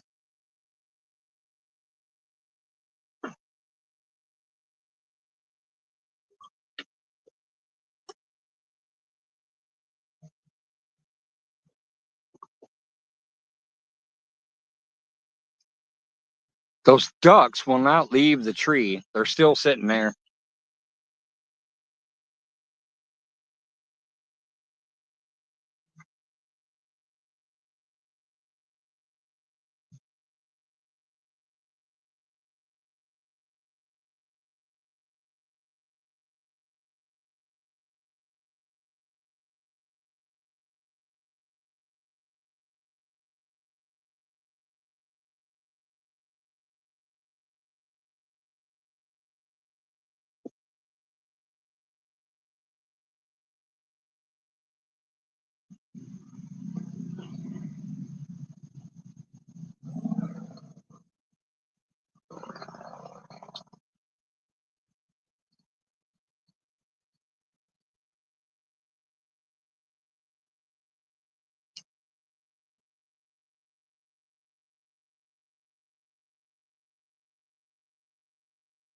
Since the fish quit busting out here, I think I'm going to go ahead and try to bomb the whole live green sunfish out in the distance and see if I can find that deep channel that I like to usually get it to.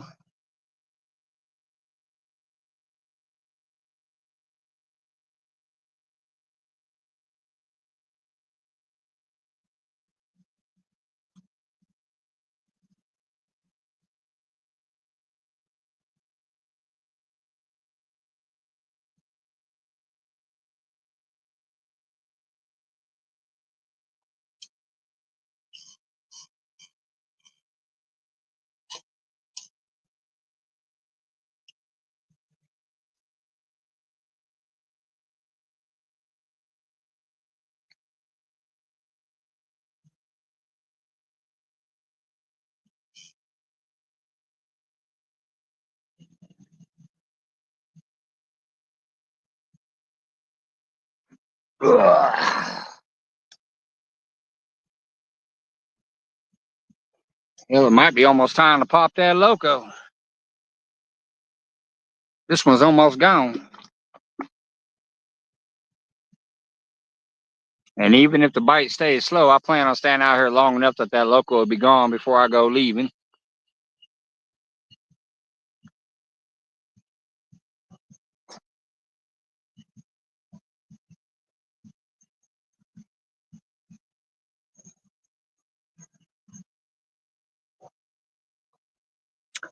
Yeah, that's what I was doing last night, Fresno. I did 150 milligrams of gummies and took a little bit of flour with my tobacco. Had a good night's sleep.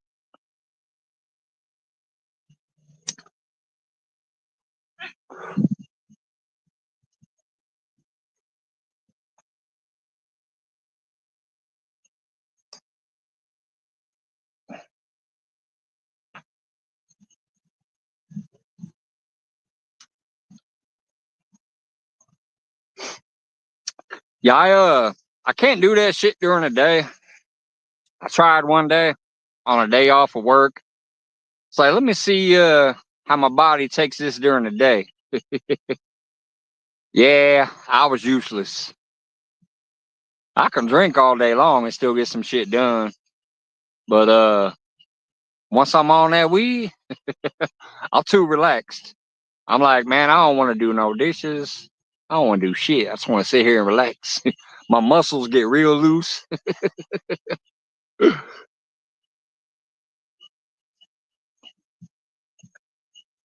So I kind of save that for at night, and obviously at home. I'm not gonna do that shit out here. If I did that here, I'd be here till the morning. I ain't driving.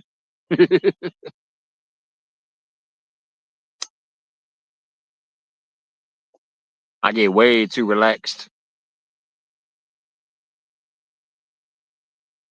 which is nice.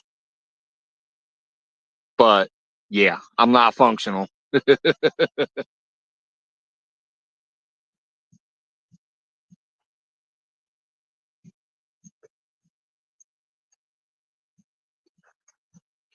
Uh-oh, I'm starting to hear the fish bust again. Come on, baby. Come get my bait.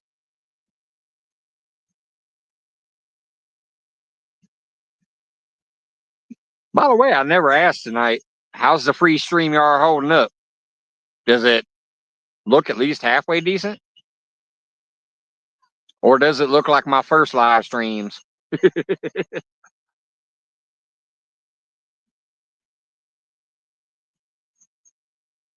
I wish the quality that you guys saw was the quality that they would give us, because then we would know what it looks like. When you look at this shit, it's perfect. It's like 1080 or whatever the fuck that shit's called. 4K.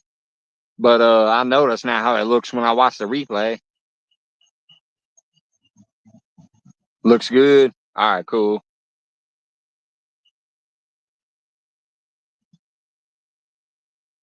Yeah, I want to see Little Rod go off again, or the Big Rod. Actually, now I got that whole live green sunfish on there. I wouldn't mind seeing that double over and go running. I threw it to the spot where I catch most of my big blues and the flatheads when they're here. I got a spot over there that's about 30, maybe only 20 to 30 yards wide that I know if I hit that zone, that's where I've always caught the biggest fish from this spot. It's where I caught that 35-pound blue. Same spot. My light always looks dim in my camera, but it's bright in real time. Yeah. Well, that's like this. I mean, you can see that it's lit up, obviously, because you can see those rocks and you can see the rod here. But, oh, it's bright as hell next to me. Like, if I try to turn around, I'm blind. And if I actually put that thing as tall as it goes and put it back about 50 yards, it'll still light up this whole area. Like, it'll light up even more, but it'll look dim. It'll light it all up that you can see it. Like those people down the road can see me for sure.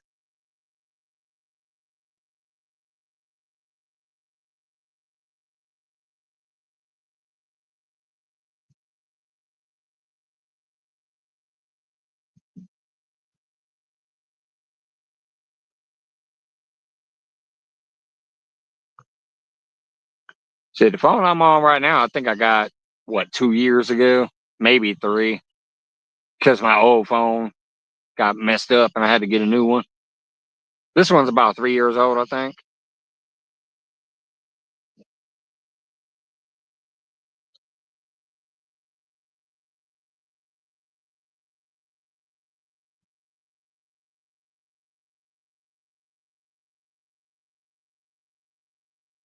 Come on, fishies, come back through.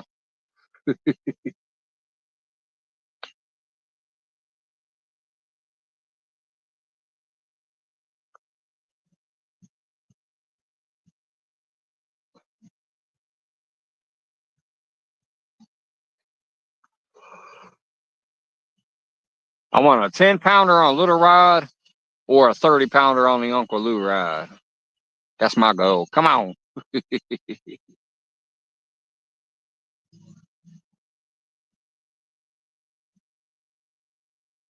Shit, I don't know. I ain't never had no iPhone. I have no idea what number they on.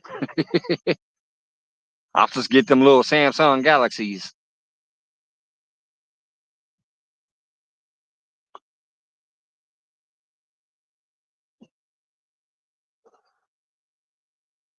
Which kind of irritates me how the phone prices have gone up so much. The first phone you guys saw me on YouTube was $35 phone. I had that for about a year. It fell in the water off the dock in my fishing chair because of the wind. It blew my fishing chair into the water and my phone was in the holder. The second one I got was like 75 or 80 almost, even though it was the same damn phone almost. And I forgot what happened to that one. I know it started fucking up, so I got this one. This one was like $132. They're basically the same damn phone, but they keep jacking the price up more and more and more. The camera quality is the same, the storage is the same, all that shit, but yet the price keeps going up.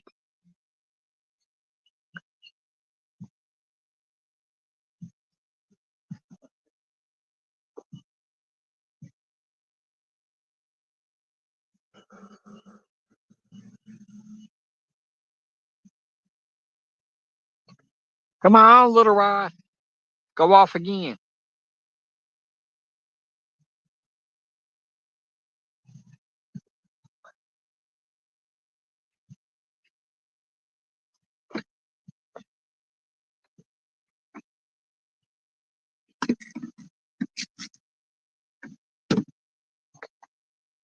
This one has a crack, runs the side of the camera. Missed the lens. So no, I don't know. That stupid dollar signs in my way. I can't see. Oh, so the lens has no effect.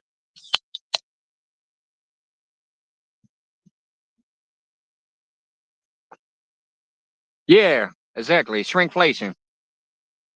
That's just like peanut butter jars and stuff like that. Some people might not know about shrinkflation. If you think about a peanut butter jar, they used to be flat on the bottom. Well, now there's a dip on the bottom. You know why there's a dip on the bottom? Because they can give you an ounce or two less peanut butter and still call it 16 ounces of peanut butter, even though it's not. It's a 16-ounce jar, but it ain't got 16 ounces of peanut butter no more. Shrinkflation. Matter of fact, just like a beer. See the dent in the bottom of that beer? The only reason that dent is there is to give you less. Inverted bubble, exactly, Catfish Fresno. The inverted bubble. Just like when you get a big old giant bag of chips, it says family size. How come fucking 3/4 of that bitch ain't nothing but air? Shrinkflation. The package is the same size, but there's less product.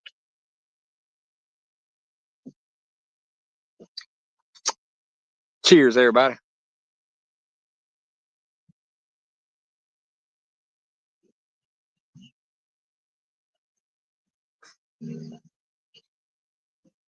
Yeah, peanut butter, jelly, all that shit. All those things have that bubble on the bottom that goes up. The inverted bubble, like he said. That didn't used to be that way. Those used to be flat. But by putting that little bitty dent in the bottom that goes like this, they can give you less product and save money and charge you more.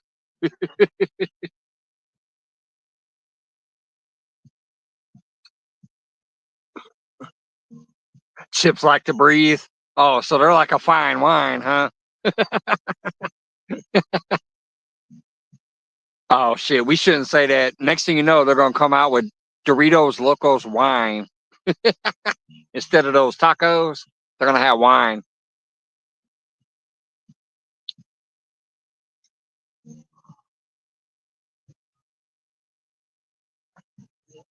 Never give a major corporation an idea because they will run with it. No matter how stupid it is, they will put a whole bunch of money into it and make it.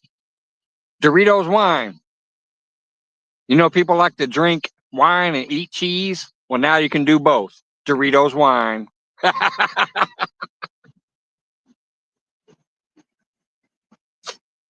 My lady actually does that to relax sometimes. She'll get some grapes, some cheese, and some wine to like wind down and relax. So I'm just saying, Doritos will come out with the cheese flavored wine if you give them the fucking opportunity.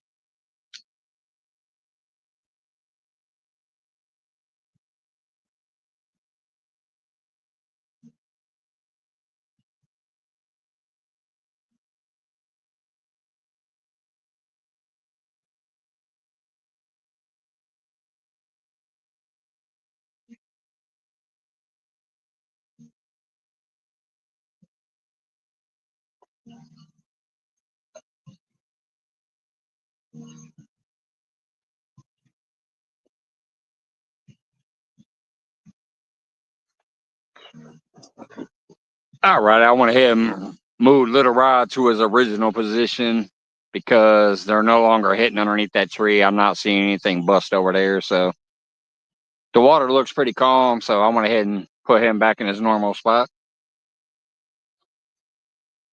Johnny says my wife does the same. Yeah, it's a good combination. People love cheese and wine. See, you get you a nice charcuterie board and a nice glass of wine. That's a good time. It really is. Like that's a good meal, you know, to sit there and relax with, or whatever, or snack, I guess you'd call it. Appetizer if you're doing it before dinner. I love a good charcuterie board with a lot of different meats and cheeses. Get some cornichons or other type of pickles, some different mustards, some nice crackers. Just put it on.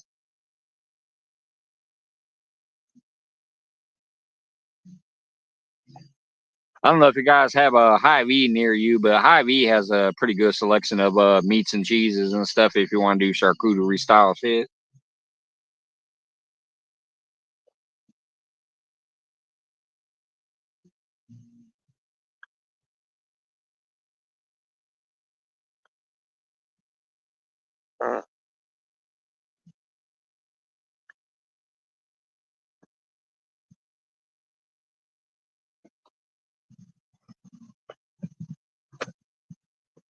Gandalf, what's up, brother?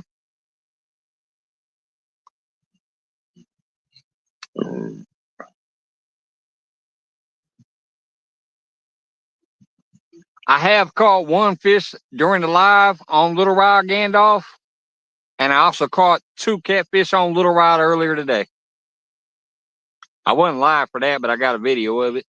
But I've caught 1 catfish during this live so far, and it was on Little Rod. And I'm going to have to tag Mr. Duggar when I make a clip of it, because he's like, throw it underneath that tree. And sure enough, I threw it over there. I said, oh, sure, let's have fun. And then I caught one. So that fish was for Mr. Duggar.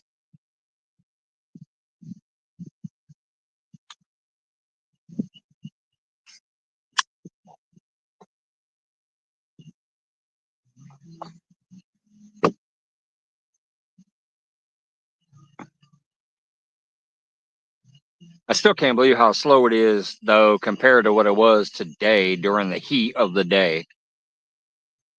Between 11 a.m. and 2 p.m., it was over 100 degrees out here while I was out here, and the bite was on fire. I only caught 2, but the actual bite was on fucking fire.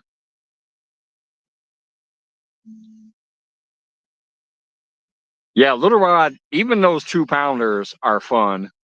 The official Little Rod that's out there right now, you know, the one that started the whole Little Rod thing, his PB is 8 pounds. Where's my other Little Rod? I got one by me somewhere because it was my bait rod today.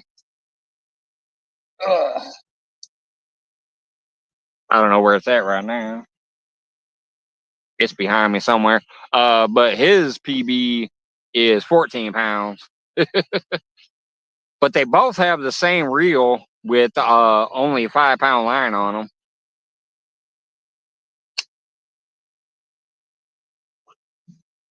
I need to go find it.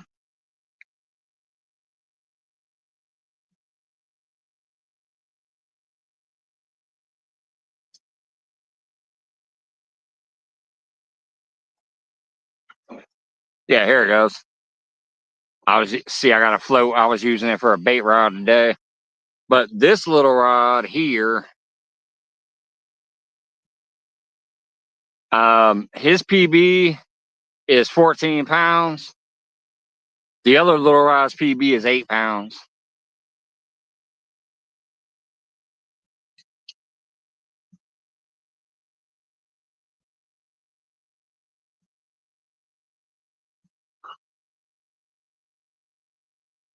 Tell you, Wednesdays, I need to just come out here and throw out only 2 little rods and see what happens. I might get double the fucking fights. I just love my Uncle Lou rods, though. They were the first nice fishing rods I ever bought in my life. And you got to think about that. That was only a couple years ago. I'm almost 50. I've always been the Walmart special guy. I love these Uncle Lou rods. And I've pulled in drift socks with them. And I've pulled in some big fish with them. They're very nice. But that little rod just is fucking special. I caught that during one of my very first lives on YouTube, and I've been bringing in fish with it ever since. That fucking rod is special. I love it.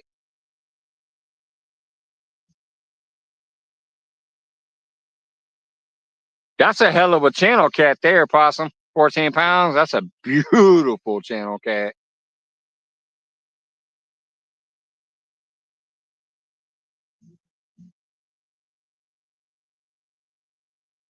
I know they get even bigger. There's channels over 20 pounds and stuff like that.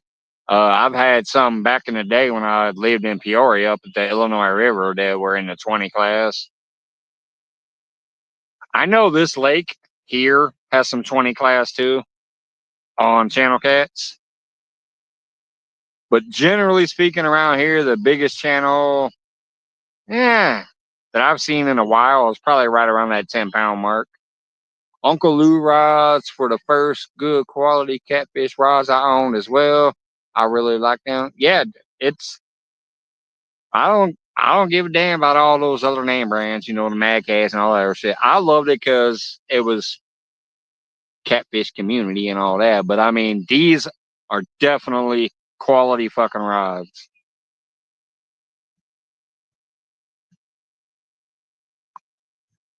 The reason I have three is because I bought one because I wanted to support, you know, Uncle Lou when I was first getting into the whole catfish community bullshit. I wanted to support him, so I said, yeah, let me buy one of those. They look nice. It came in the mail. I did an unboxing on it. I instantly said, oh, fuck yeah, I need another one. Oh, shit. Speaking of which, look at that bad boy go.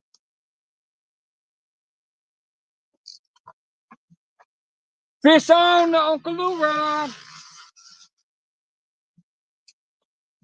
Speaking of Uncle Lou rod, it just went off. I got a fish.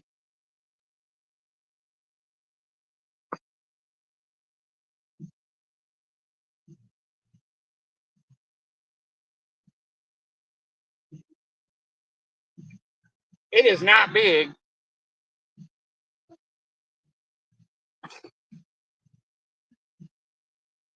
Oh my God. It just did it again. It just came off at the bank again. That's the second time I had a fish on this rod that got off at the bank. By the way, it was not big. I saw him. It was about another 2 to 3 pound channel catfish. Then I was over there guessing. Oh, never mind. He said channel catfish record is 37 pounds. I thought he was guessing the weight. No, what I just had on there was probably about 2 to 3 pounds. I'm looking at the bite marks. I can see some bite marks on it. Yeah. There's not much on there. There's a few bite marks, but nothing major. That was not a big fish that hit it. I'm gonna go ahead and send this dead fish out there.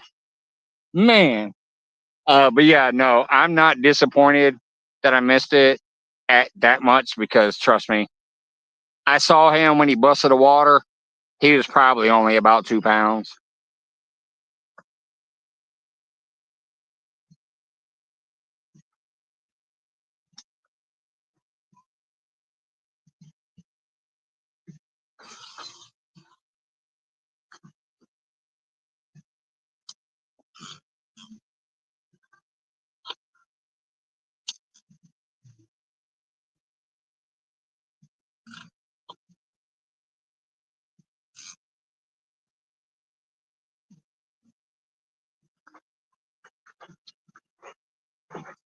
Am I disappointed I missed it overall? Yes, sure.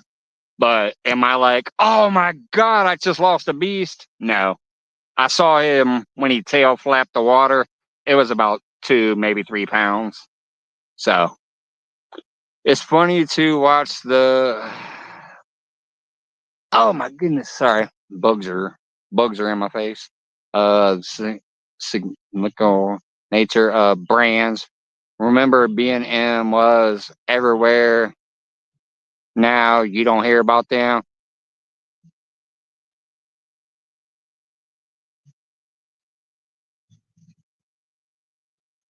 Yeah, there's a lot of brands like that. I mean, shit. You don't even when's the last time you saw a Kool-Aid Man commercial? From the Kool-Aid brand. They stopped advertising.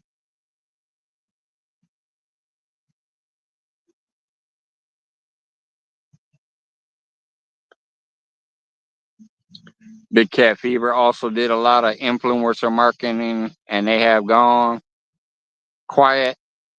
Yep. I still see a lot of people do a lot of hubbub about Mad Cats and all that too. And I'm like, I've seen them in person. I've seen Mad Cats in person from other people having them, and I'm like, yeah, they're nice, but I mean, this fucking thing right here is just as nice, and it's from somebody who I semi kind of knew at least. I mean, not really knew, but you know what I'm saying. But yeah, people are still, you know, oh, Mad Cat this, Mad Cat that. And I'm like, okay, more power to Mad Cat, but I don't need a Mad. Oh, speaking of which, I forgot. That's what I was going with my story earlier before I got distracted. The reason I have a third Uncle Lou rod, you guys have seen me when I have all three out here, is because I had helped somebody with some things they wanted, some graphics and some whatever else. And then we helped them get over 1K during my live too. I was out here at this very spot one day, and they came in. It was Magic Pat back in the day when he was on Real Beast before he started his Twisted Tackle channel. He ended up giving an Uncle Lou away that day on my channel, and Danimals Creations won that Uncle Lou rod that he gave away. And then later on, Pat contacted me. He sent me like a little PayPal. Said, hey, get to sell some beers and something to eat and whatever and blah, blah, blah.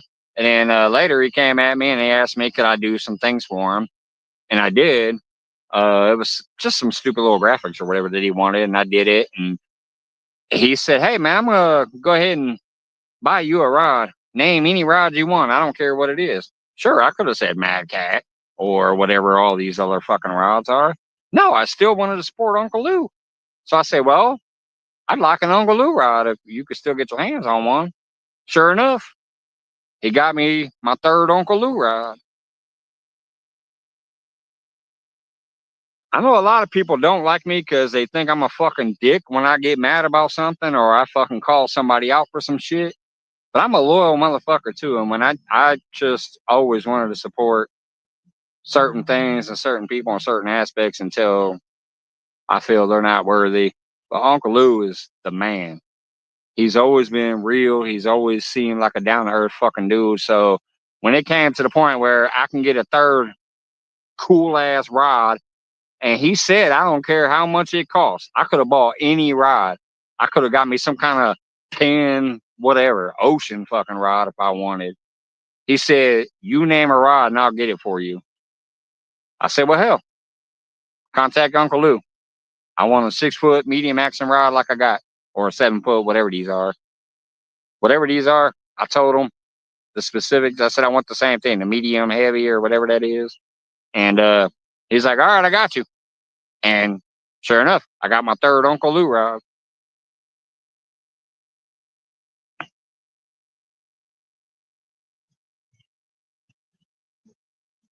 Uncle Lou still comes around. Yeah, I've seen him here and there occasionally when I'm peeking in places. I'm assuming that means Monty Sheets. It says Month Sheets. I'm assuming that's Monty Sheets. Comes around when he was trying to sell stuff, but I haven't seen him in years. Monty Sheets. I'm trying to think. Is that the one with the little rod holder thingies that people attach and snap? Oh, look, a party boat. See the blue lights? Party boat. Is that the one that sells the shit that snaps your pole back or whatever you call?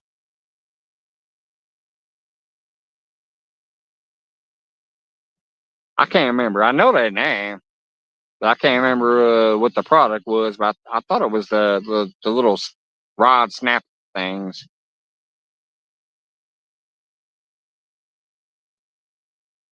Yeah, the thing that hook sets or whatever. Yeah, Lance McCougar used to push them out a lot. I don't know if they're still together or not.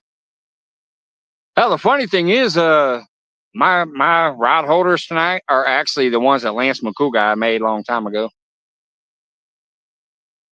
They're fence post with PVC pipes strapped to them. They were really tall. I went ahead and broke them off to make them shorter. But yeah, these are actually Lance McCougar rod holders that I'm using right now. Matter of fact, I have one that's out of the ground, so let me show it off. I gotta find where I put it. It's back here somewhere.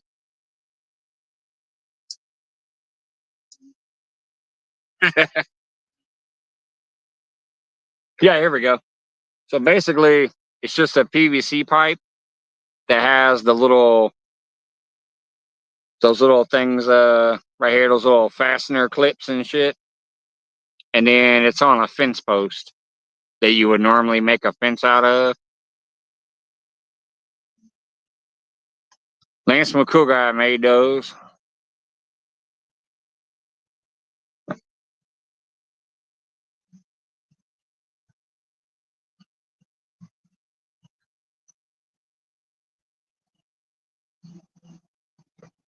I remember Solo Texan Adventure. During one of my giveaways, Lance McCool said he was going to give away a set of rod holders. Solo Texan Adventure won them. He said he never got them. I'm like, I'm sorry, bro. I can't control what other people do, man. I don't know if he sent them or not. I don't know anything about it. I know when I sent Solo Texan the hot sauces that he won, those got shipped back to me, but the box was empty. I'm like, what the fuck? I got a box delivered to my house that said return to sender, and the box was empty. I'm like, what the fuck?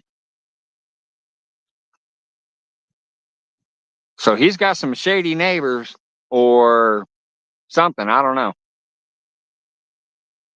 Oh, Ricky, Solo Texan. Yeah, I remember that.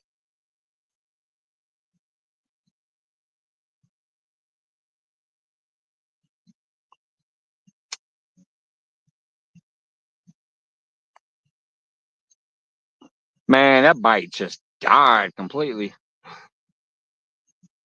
Let's see, I've had 3 bites. I've caught 1. And I've been back out here for about 5 hours. I'm only live for 2, but I've been here for about 5.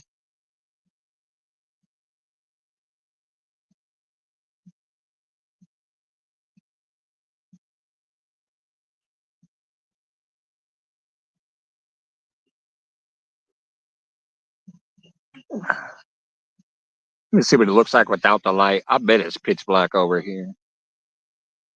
It's been so long since I've been here without a light at night. I don't know. But I bet it's pitch black. Yep. Pitch black except for the bridge across the lake.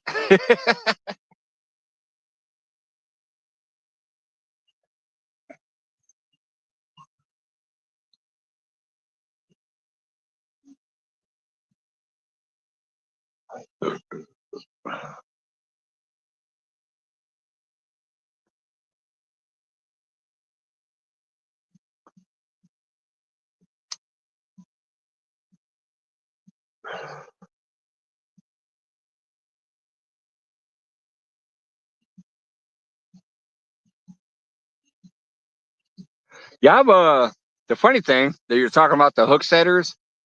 I don't know if you've ever watched that series Alone, but there's been some people that have been out there doing their little fishing contraptions and shit, and they actually have the little hook setters where they just pull a limb. They'll have a limb line and they'll pull that down to the ground, and they'll have it kind of a little contraption rigged up down there that when the fish tugs on it, it would release the mechanism and that limb would swing up. So it basically was that hook setting contraption. Yeah, Possum actually that bridge is where me and retired Rick fished when we did the tournament for oh my god, who was that back in the day? Oh, I know him. I'm drawing a blank right now because it's been a while, but that's when retired Rick still didn't even know how to turn his phone or barely connect to StreamYard and shit. But I took him out to that tournament. The dude that was doing a benefit for, I think it was a cancer benefit. And you had to use Sante Cooper rig with the 18-inch leader. Oh, why am I drawing a blank on his name right now? Oh well. I even have one of his t-shirts, but I can't think of his name right now. And then I also fished by the bridge a couple weeks ago. I didn't get anything over there. I went to like 3 spots that day and I skunked at all 3. It was kind of irritating, but I did a video of it and I skunked at all 3 locations. I went to the bridge, which is called Lindsay Bridge. It's actually a historical bridge here. It's called Lindsay Bridge. I went there, and then I went here, and then I went to the steps, and I like skunked at all three places except for bait fish, but I didn't get any kind of big fish that day. Oh yeah, there's a lot of good fish over there. But yeah, that's where me and Retire Rick went during that tournament that we did. I just can't think of what it was right now. I ain't seen him in forever either.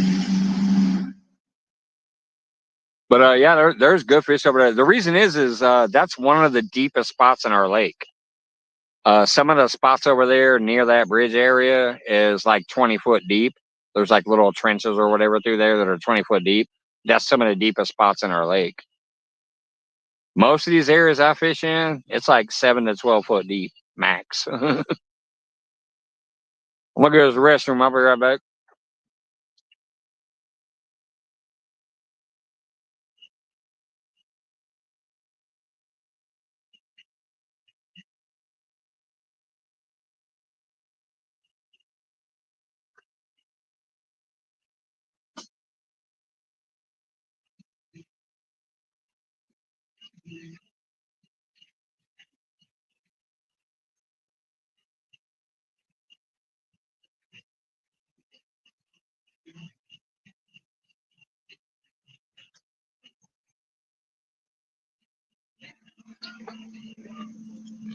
Matter of fact, Jigging with Jake has a lot of videos from back in the day. I know now he's more on the boat and cruising around and doing whatever, like crappie and other stuff. But a lot of his bank videos from back in the day were at that Lindsay Bridge when he'd be like fall catfishing and whatever else, and he'd be pulling in some nice blues and stuff.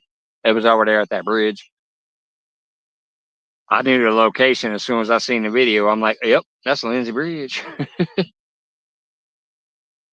I'll still never forget that day. I was supposed to go fishing with them, but it was the tornadoes struck, and I canceled, and we never really talked much after that. He said it was a good cancel, but we never really talked after that.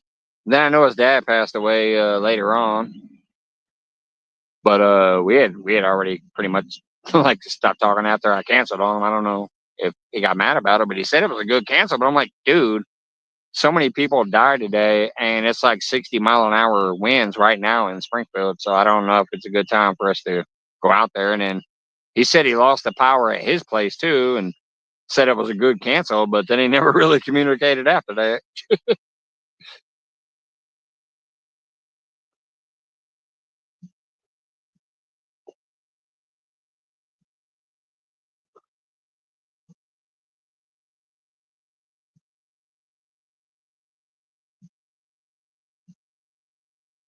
Come on, fish. I'm gonna go ahead and bring Little Rod in and put a fresh piece of head on. Actually, I might go ahead and freshen up both of them because I remembered that Uncle Lou Rod got smacked and that fish was dead. So I'm probably gonna go ahead and freshen up both of these poles.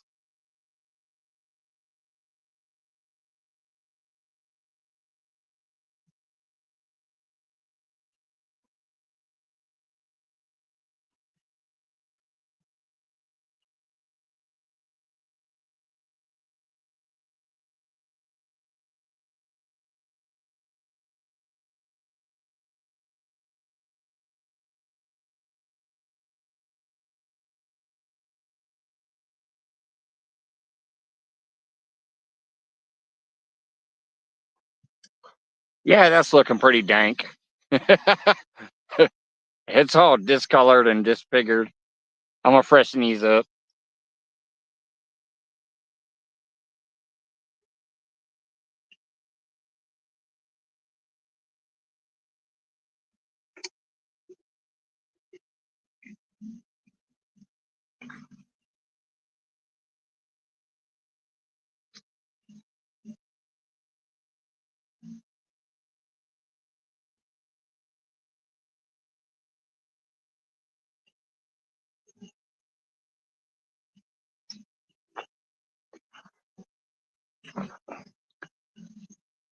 That looks better.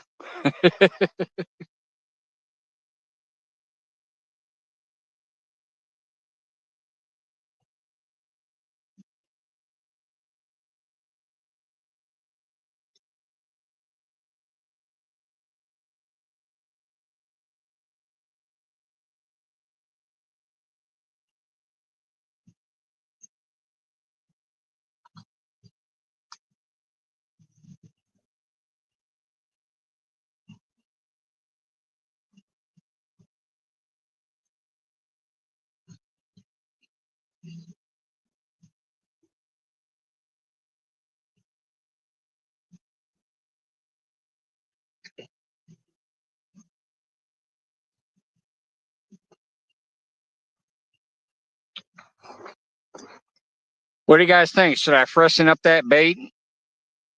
That's right, it says reeled in. Should I freshen up that bait? It's looking kind of shitty to me.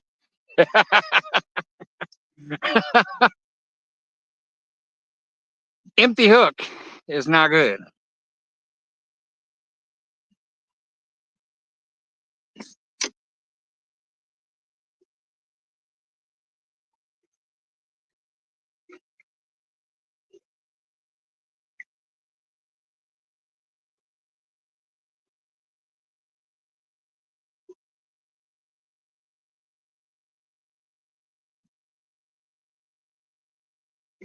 Come here, fish.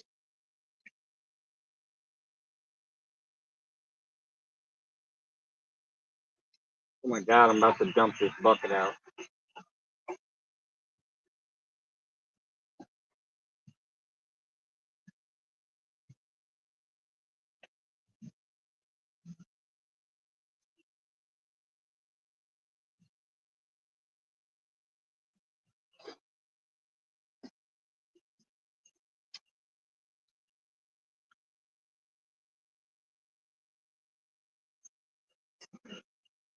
Well, I might have to try to catch some bait fish soon. That's my last piece. That's a brand new live green sunfish going out, but that's the last fish in the bucket. I might have to try to catch me some bait fish soon.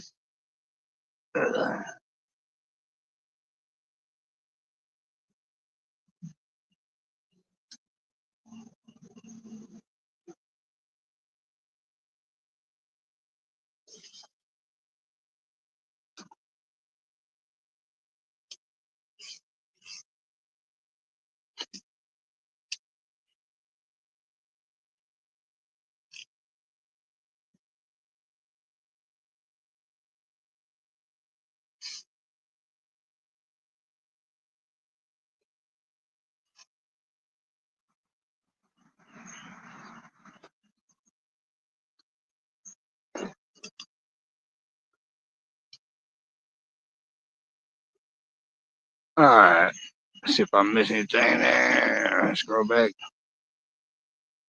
The hot water is terrible on bait. Yeah, it bleaches it out and all that jazz. So I said that thing looked like it had bruises on his head. I heard that Ozzy died. Oh no. If that's true, R.I.P. Ozzy Osbourne. I've only seen one place where you could catch fish on a bare hook. It's called Lake Tickadoo, and you ticks everywhere, but also real hungry. I'm assuming it says fish. I got that stupid logo thing in my way. I can't see. Um, I've actually caught fish on bare hooks too in some places. And I'll tell you another thing that's fun to catch on bare hooks is frogs. Big old bullfrogs. If you wave a bare hook back and forth in front of their face, they think it's a fly and they will just jump out and tear that thing up. Big old bullfrogs will smack a bare hook if you're swinging it back and forth in front of their face. We used to do that when I was younger. But yeah, there's also been a couple ponds and stuff like that too, where we would put a split shot sinker right above the eye of the hook and drop it in there. And as it's falling, it almost damn near looks like a jig head. And it also, looks like it could be a bug falling through the water, and they'd smack it. And if they smacked it just right, trying to get the sinker, it would get the hook.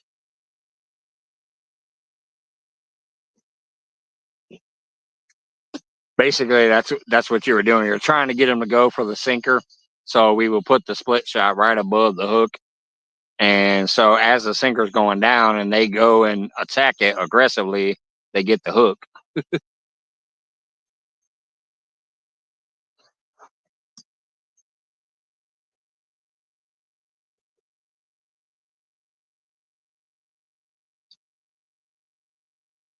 Yeah, frog legs. Used to tear that shit up when we were younger. I ain't had frog legs in a while. But yeah, when I was younger, eat the shit out of frog legs.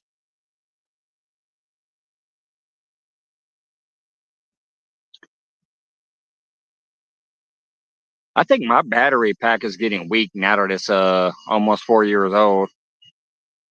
I'm already starting to see these rocks get a little bit dimmer over here. Plus, like I said, I can't see Little Rod. I can see the Uncle Lou Rod, obviously, still right here, but can't see Little Rod no more. And these rocks are starting to get grayer.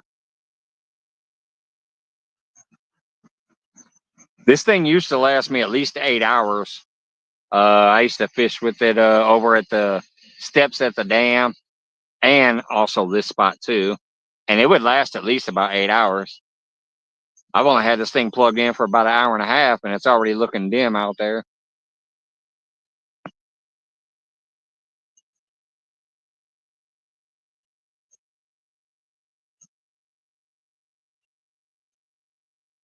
Those rocks used to look white. Now they look gray. And I can't even see Little Rod hardly when I'm looking at it with my eyes. I could earlier, but now I can't.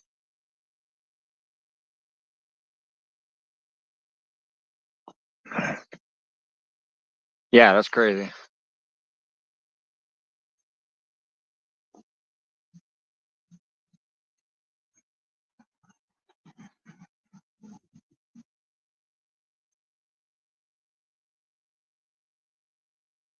All right, Johnny. Yeah, it's all good, man. I don't know how much longer I'll be able to last. I was hoping to do an all-nighter, but this fucking light is already going dim as hell over there. At least I caught one fish during the live, but yeah, it's getting really, really dim out here. And when I'm looking at Little Rod with my eyes, I can't even see it now. I mean, I could scoot closer, I guess. I can try that. I'm gonna try to scoot closer and see if I can see it.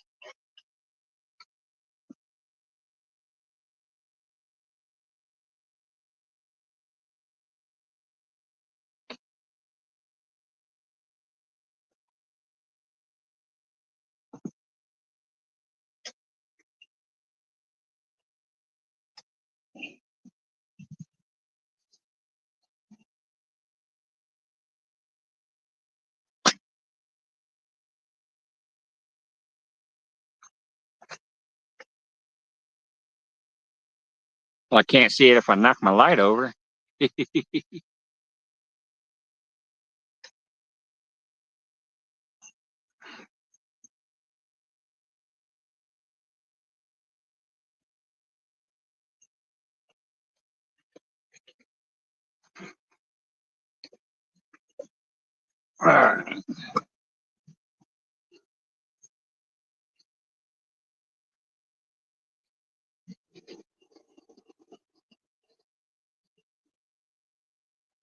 All right, I can see it a little bit better when I'm sitting closer to it, but still not as good as I should be. I think this old battery pack might be finally kind of getting weaker. I mean, uh-oh, my Uncle Lou Rod just tapped and bounced around.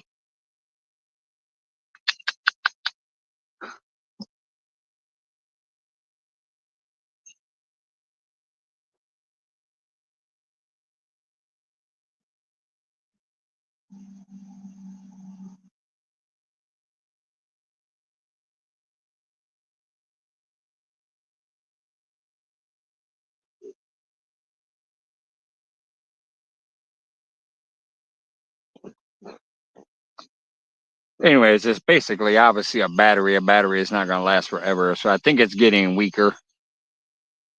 But considering I've had it for 4 years and I've used it many a nights for 10 to 12 hours, I think it's been a pretty good buy. Fluff and stuff, what's going on? Good to see you.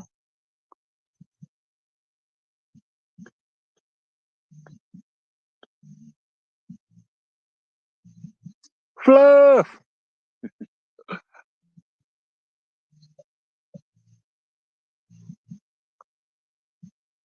I've caught 3 catfish today on Little Rod, Fluff. 1 during the live and 2 earlier today.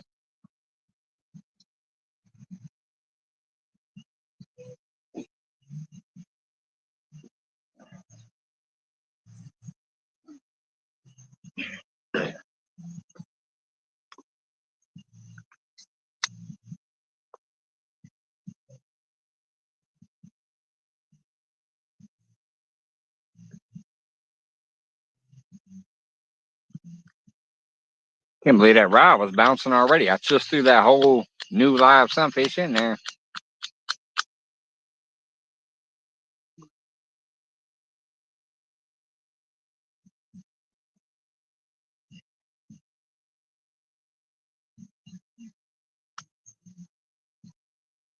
I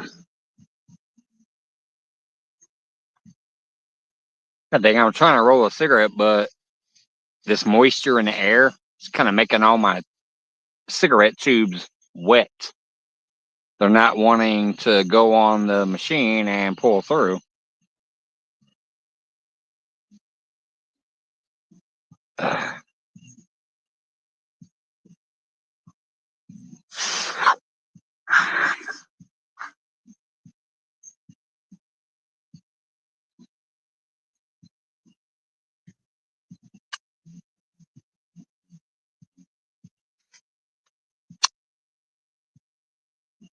All right, there we go. I got at least a loose one. It's not as good as I like, but it'll work. This humidity out here is starting to get to my cigarette machine, my tubes and my tobacco.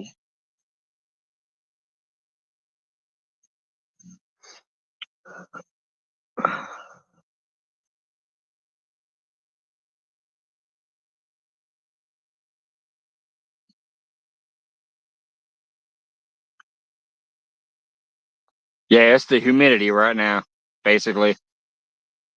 The paper is a little bit moist and the tobacco is moist. So it's kind of making it hard to roll up a cigarette. I got one though. I got one. It's good enough. You can see it's beat up a little bit, but good enough.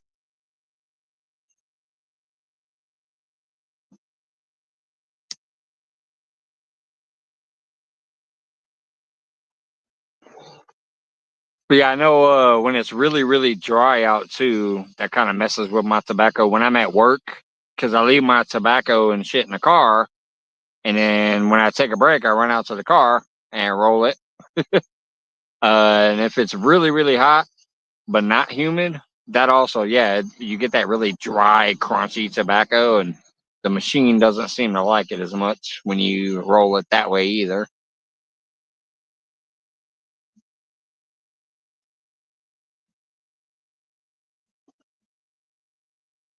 Basically, like cigar smokers, you got to have a humidor. You got to have that shit at the proper temperature, the proper moisture control.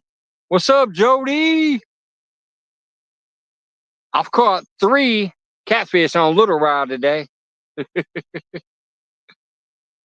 2 earlier today and 1 during the live.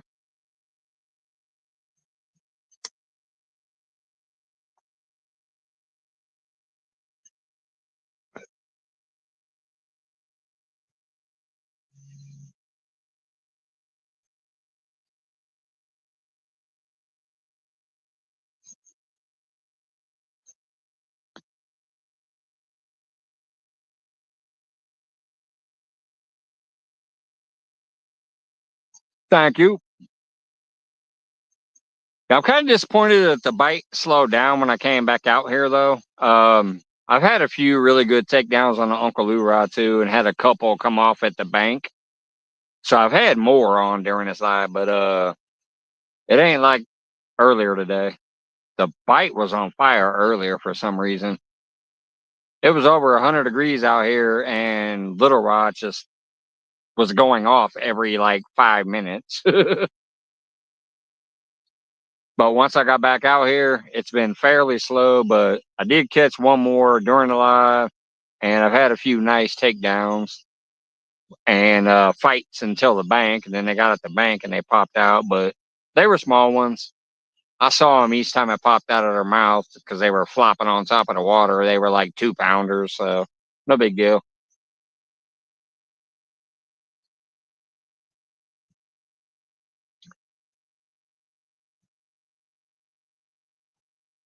But feels really good to be out here chilling. I got just a couple days before I go back to work.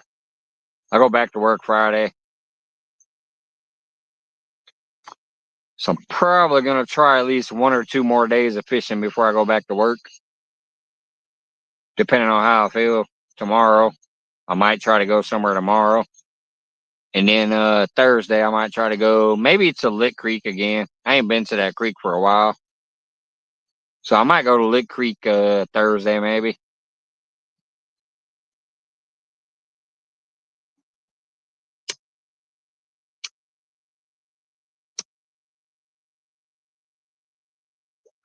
Yeah, Gandalf, it's so humid out here, it's actually hardly smoking too.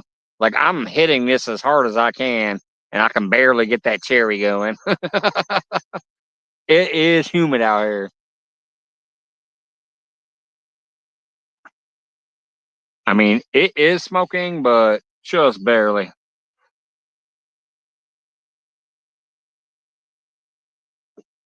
What's that old school saying? Trying to suck a golf ball through a garden hose? That's what I'm doing right now with this damn thing. I'm trying to suck a golf ball through a garden hose.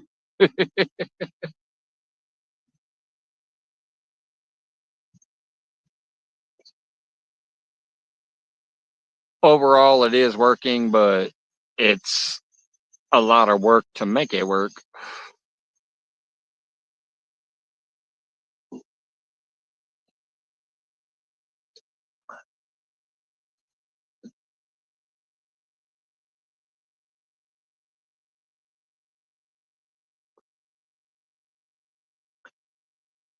I Fluff. Thanks for stopping by. I appreciate you. It's Wednesday here, and I'm on a work break, my lunch break, but it's over now. Don't work too hard. Definitely good to see you, Fluff. I appreciate you stopping by. Have a good one.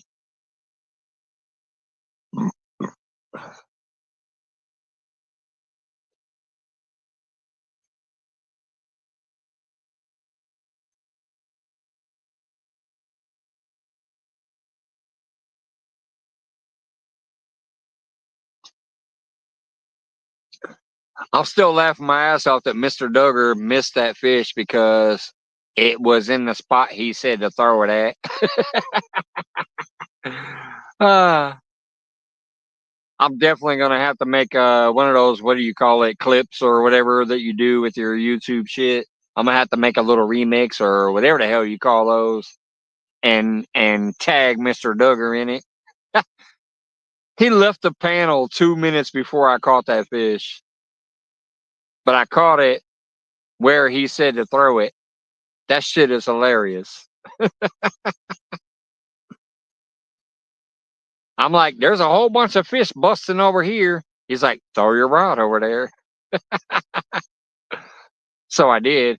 No, it's not a short. It's a different thing. It's like a remix or a something. I don't know. It's some kind of edit where you just clip a small piece of your long form content. But it's not a short. I think it's called a remix.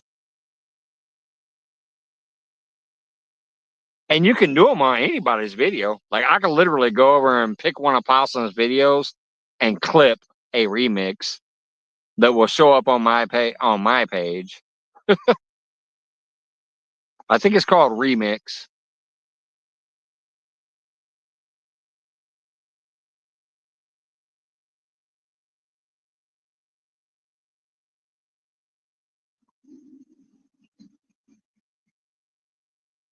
I need to put a white piece of tape on Little Rod so that when the light starts dimming out, you can still see it. All you can see is the rod holder. You can see the rod holder here, and you can see the handle, and you can see the reel, but you can't see Little Rod. But if I put a white piece of tape right about here, you'd be able to see it. Because look,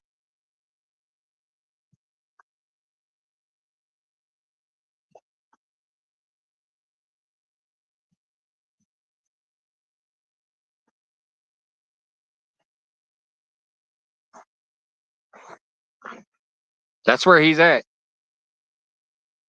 I saw him up until the sun fully went down. He was still visible on camera, but now he's not because he's green.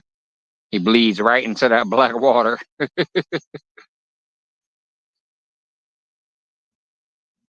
But if I put like a white piece of tape on just the tip of it, you'd be able to see.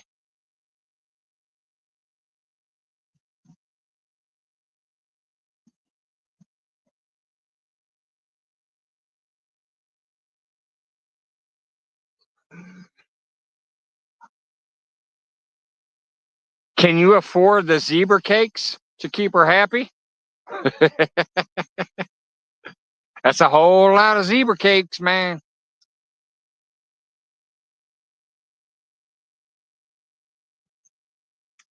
I still remember the zebra cakes.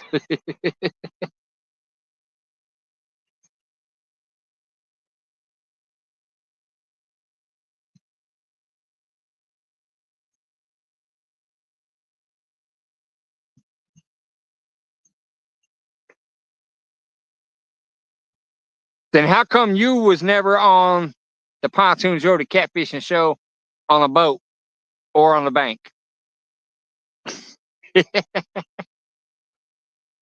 Oh, these bugs are killing me. I keep flicking ladybugs off me. Maybe I should leave them on me for good luck. There's a bunch of like June bugs and all kinds of other shit flying around the light, but for some reason I keep getting ladybugs landing on my arm.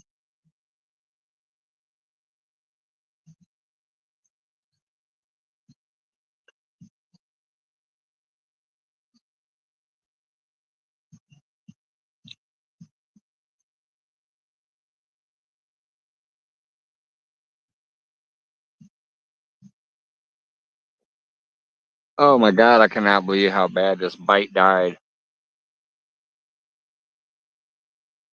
That's why I titled the live what I did, because I was out here for about 2.5 hours before I went live, and I noticed the bite was not what it was this afternoon. This afternoon was bang, bang, bang, bang, bang, bite, bite, bite, bite, bite. But I sat out here for about 2.5 hours before I went live, and I noticed I only had 2 bites. I'm like, the bite's gone.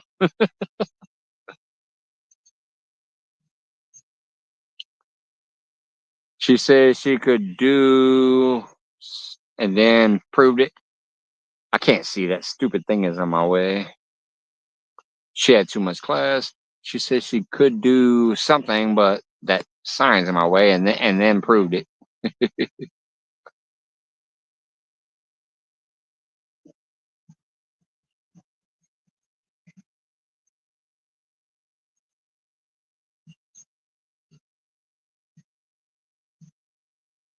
Oh, Little Rod's bending.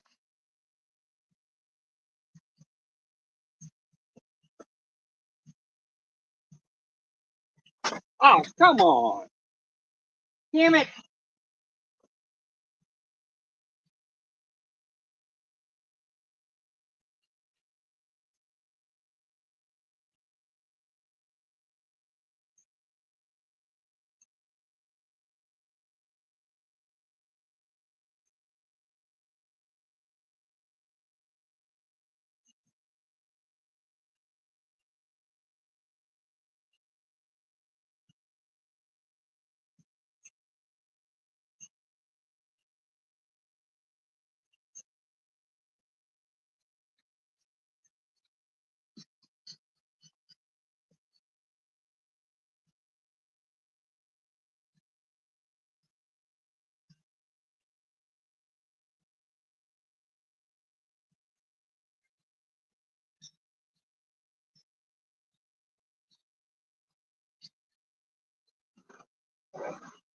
Little rod was bent over and had a fish on it, but when I started reeling, it got off.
She bought what I had hoped would be our love nest boat, but she already has skipjack cuts all over it.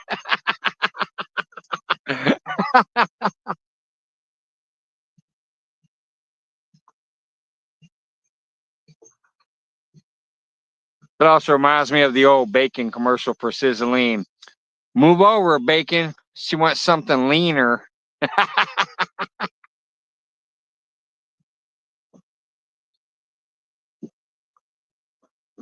There was a commercial for Sizzling back in the day, which was that pre-cooked kind of fake bacon shit. And it said, move over, bacon. They want something leaner, aka less fatty and whatever else. It was Sizzling.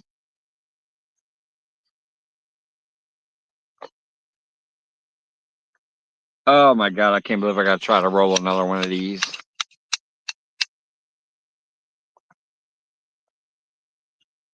The tobacco is so moist because of the humidity that when I touch it, it feels like it's wet almost.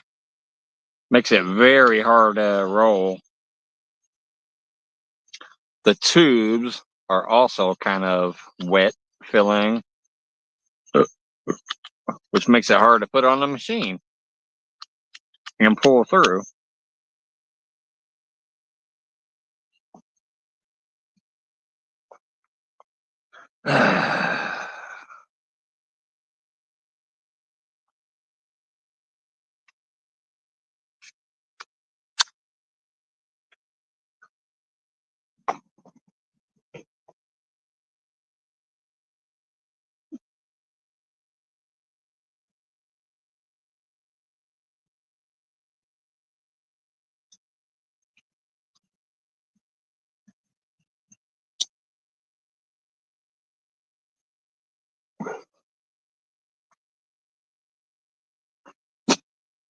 Well, I managed to get one more to work at least.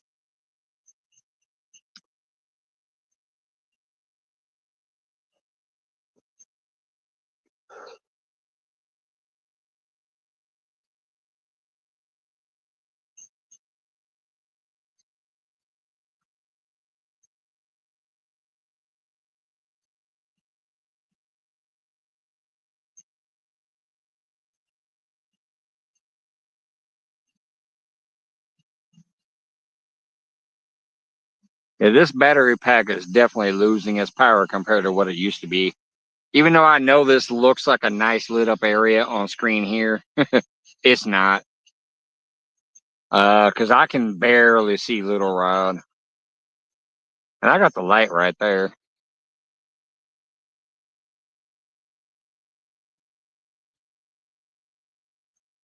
See Uncle Lou Rod, of course, because his shit's almost like those other brands, you know, very, very vivid in the light. But I'm using my eyeballs to look at Little Rod, which is right here. You can see the reel right there and the rod holder. Normally, I can see Little Rod right here when I'm looking at it. But right now, when I'm looking at it, I can barely see it. Just enough that I saw it bent over a minute ago, but very hard to see it. Fresno. Mike, how was the Trump rally? I don't know. Ask Epstein.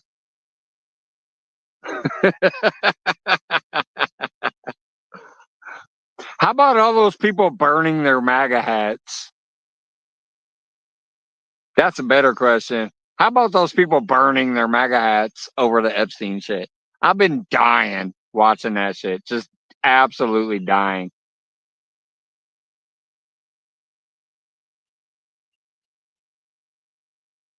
All right, have a good night, Possum. Thanks for hanging out, brother. I appreciate it. At least I got to put one on the board tonight.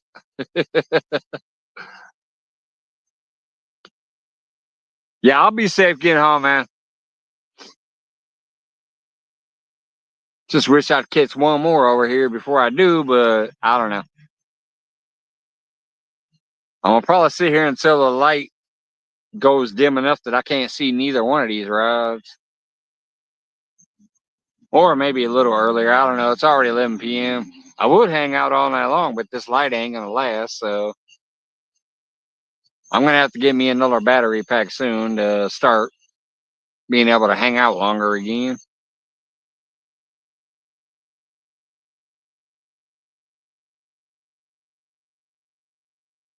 Probably Mid South because they're about that damn goofy.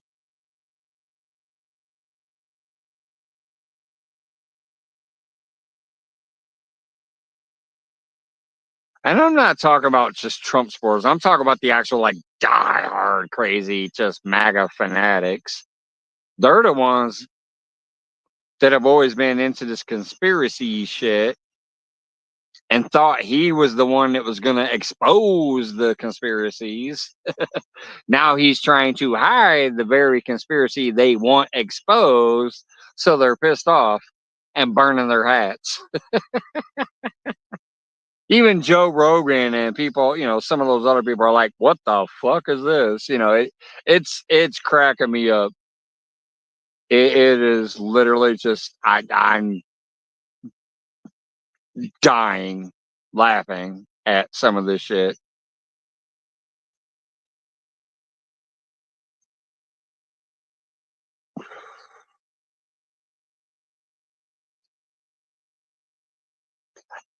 And now he's trying to sue Rupert Murdoch for $10 billion. Rupert Murdoch, the fucking guy who owns the network that made it possible for this numbnut, know nothing guy to fucking become president. He's trying to sue him for $10 billion. You gotta say that shit like Dr. Evil. Hold on. I don't know if I'll be in frame enough, and I don't know if I'll do it right, but let me say it like Dr. Evil. $10 billion. I don't know if I was in frame or if I did that justice, but that was Dr. Evil. $10 billion.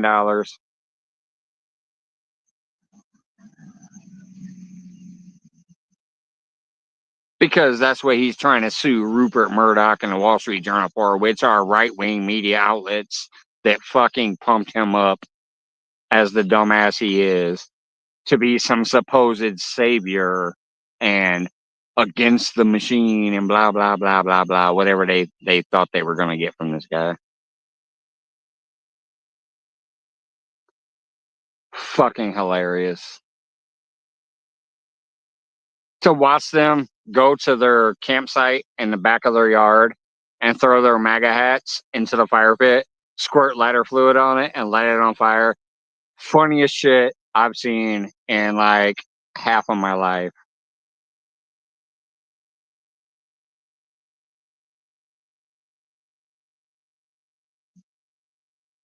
I'm 50. That's probably the funniest shit I've seen in 25 years.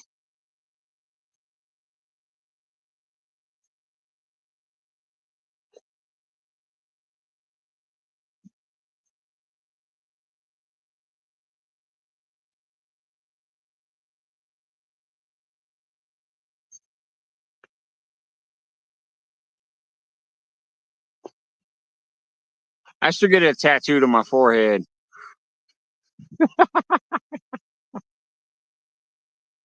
No,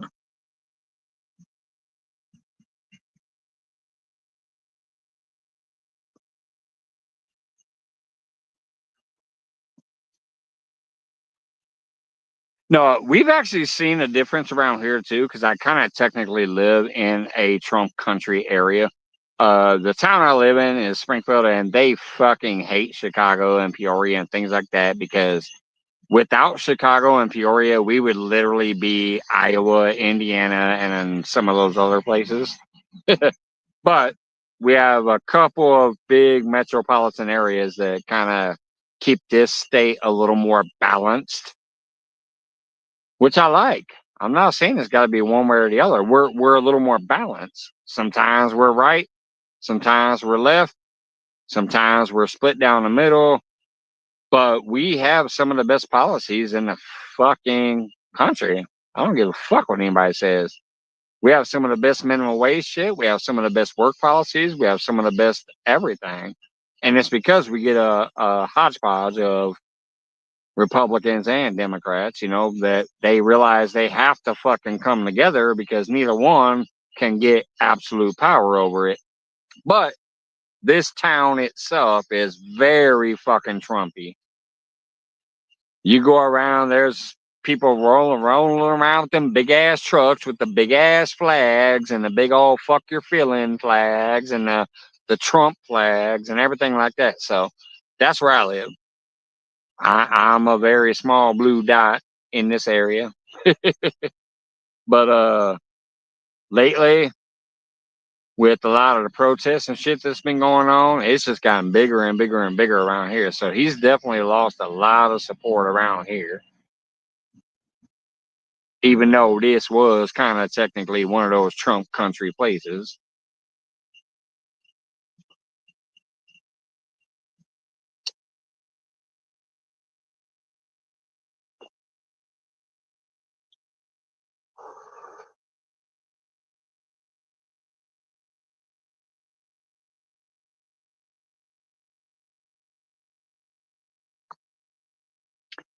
Well, I'm probably going to start packing up some of my bigger shit and taking it to the car now. I try to tell people, but nobody listens.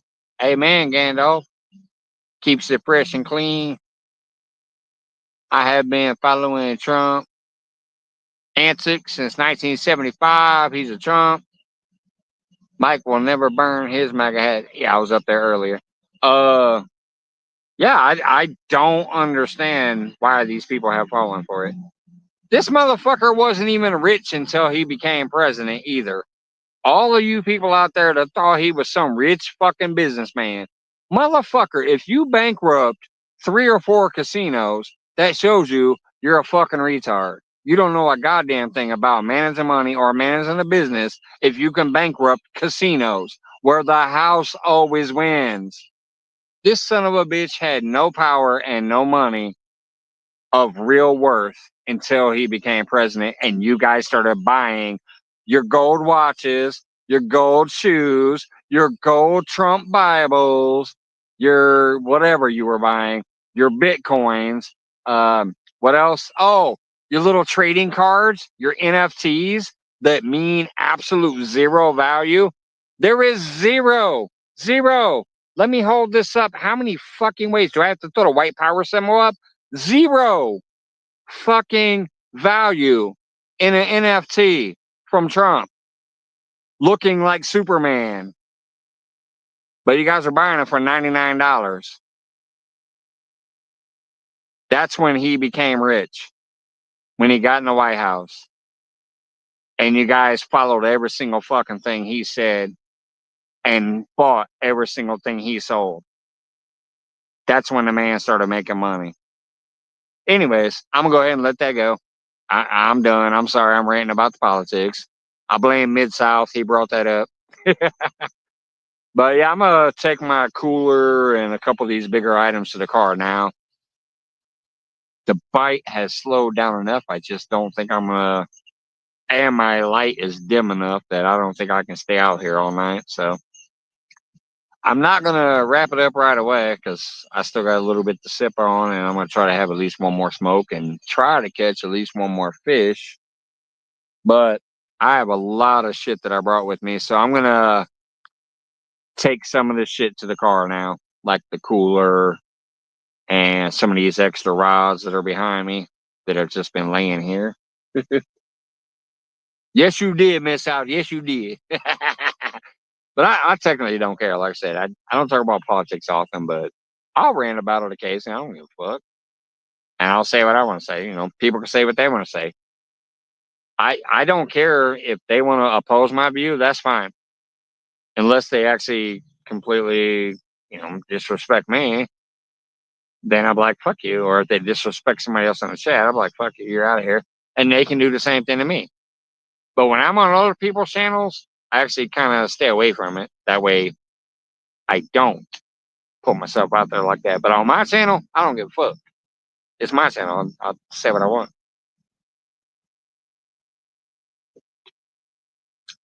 And then they can make their damn decisions.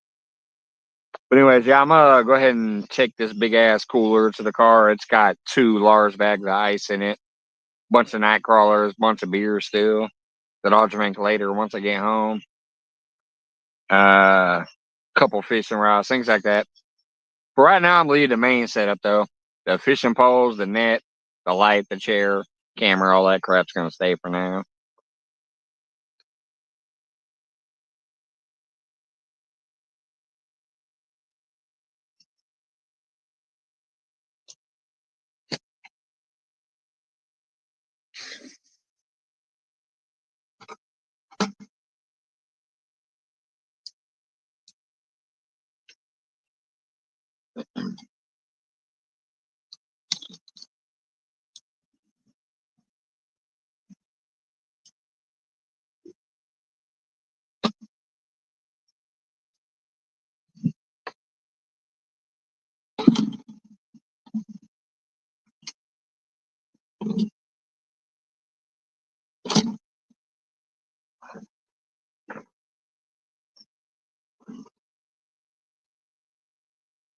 Let's see here. There's put a rod in there.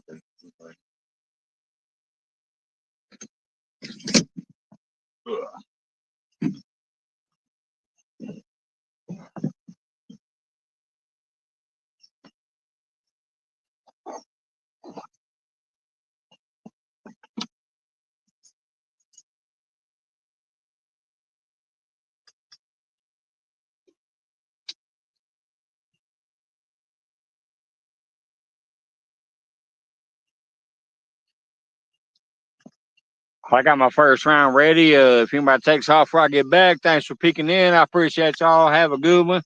I'm gonna run down to the car real quick before I come back and chill out for a little bit more.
Did I miss the 22 takedowns while I was gone?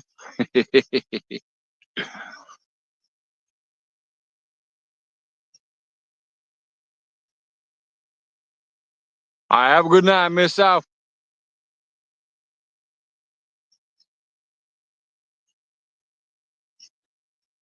Yes, it is Gandalf, and that's what I also talked about recently to somebody. I forget who it was. I think it might have been Joy. I don't know. She said something about she disagreed with something I said on Facebook, and I was like, "You shouldn't if you believe in the three co-equal branches of government." But the Republicans in the Congress and Senate have capitulated 1,000% of their duties to Trump. Even his tariffs are technically illegal. That is purse strings. That belongs to Congress. Congress does that shit, not the fucking president. The president can want that shit, but he has to go through Congress.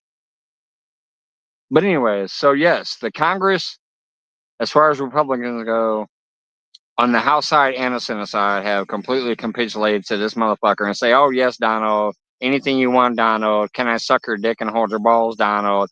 By the way, can Melania tickle my taint too? Because she won't touch you. Maybe she'll touch me." And now, even the fucking Supreme Court, one of the most prestigious things that the world has ever seen, where they always said, "We will uphold the law, period. We will not interpret law. We will not make law from the bench. We will uphold the law," has now said, "Oh, the POTUS, he's technically immune from criminal prosecution." Are you fucking shitting me? Equal justice for all is what our Constitution is supposed to be about. That means if you're the fucking president or you're some fucking ghetto gangbanger on the fucking side of the fucking projects, the law is supposed to apply equally to both of you.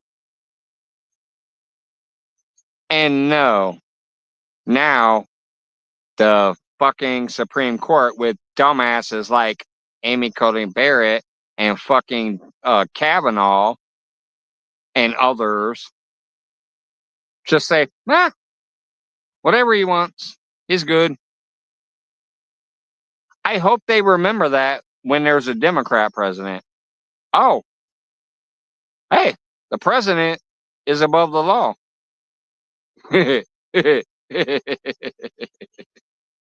That's just going to come back to bite them in the fucking ass.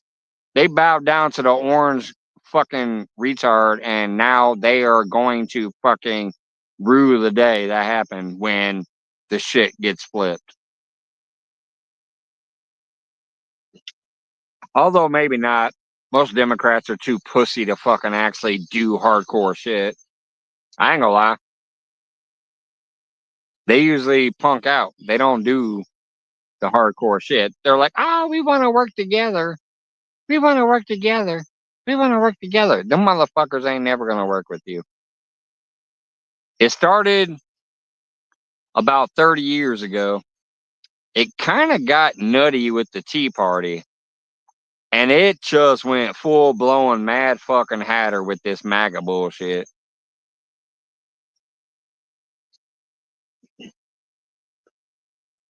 About 30 years ago is when I noticed it started getting like weird. Oh, only I'm right or you're right. You can't really come to a compromise. That started about 30 years ago. But it just got worse and worse. The first big, really fucking nut job thing was the Tea Party. "What's up, Glacier Shark?" And then, yeah, after that, this MAGA movement has just, it is fucking absolute insanity. I've caught 3 catfish on Little Rock Glacier. I've kind of packed up some of my shit tonight. I'm getting ready to go here in a little while. The bite slowed down, so But I caught 2 catfish on a little ride this afternoon while I was just recording, and then I caught one during the live. I missed a few at the bank. Like I had them on all the way to the bank, and then they fell off. So that kind of sucked. But like I should have had 4 fish on this live, but I only caught and landed one. Yeah, exactly, Gandalf. He knew he was gonna get impeached and shit, and then they said if once we impeach you, your ass is gonna get arrested. He said, "Well, if I resign, will you guys give me a pardon?" And that's what happened. He resigned to get the pardon to avoid all that other shit.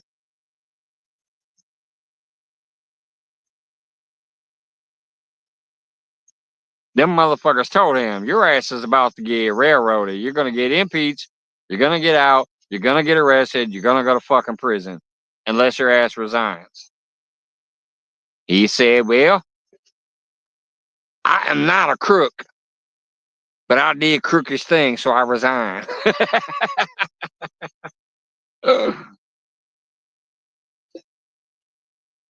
Oh boy came in and pardoned him.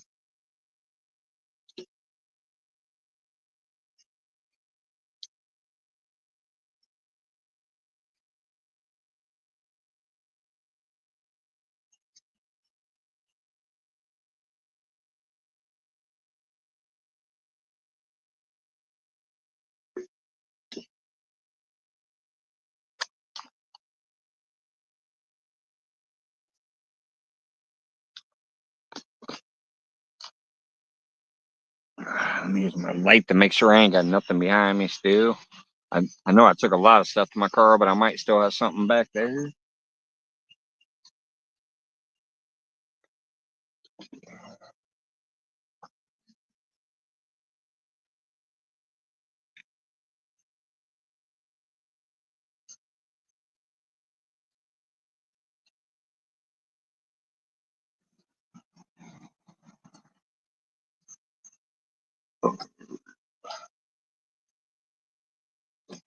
Aha, I knew I did.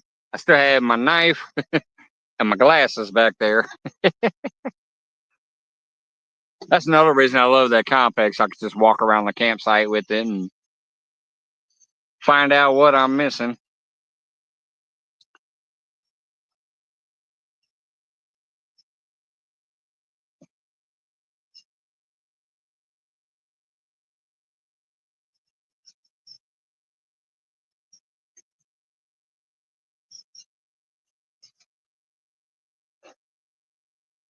All right.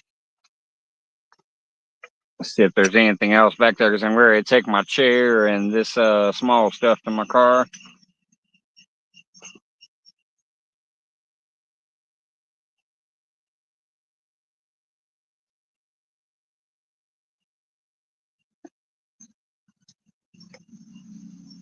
Now it looks like that was it.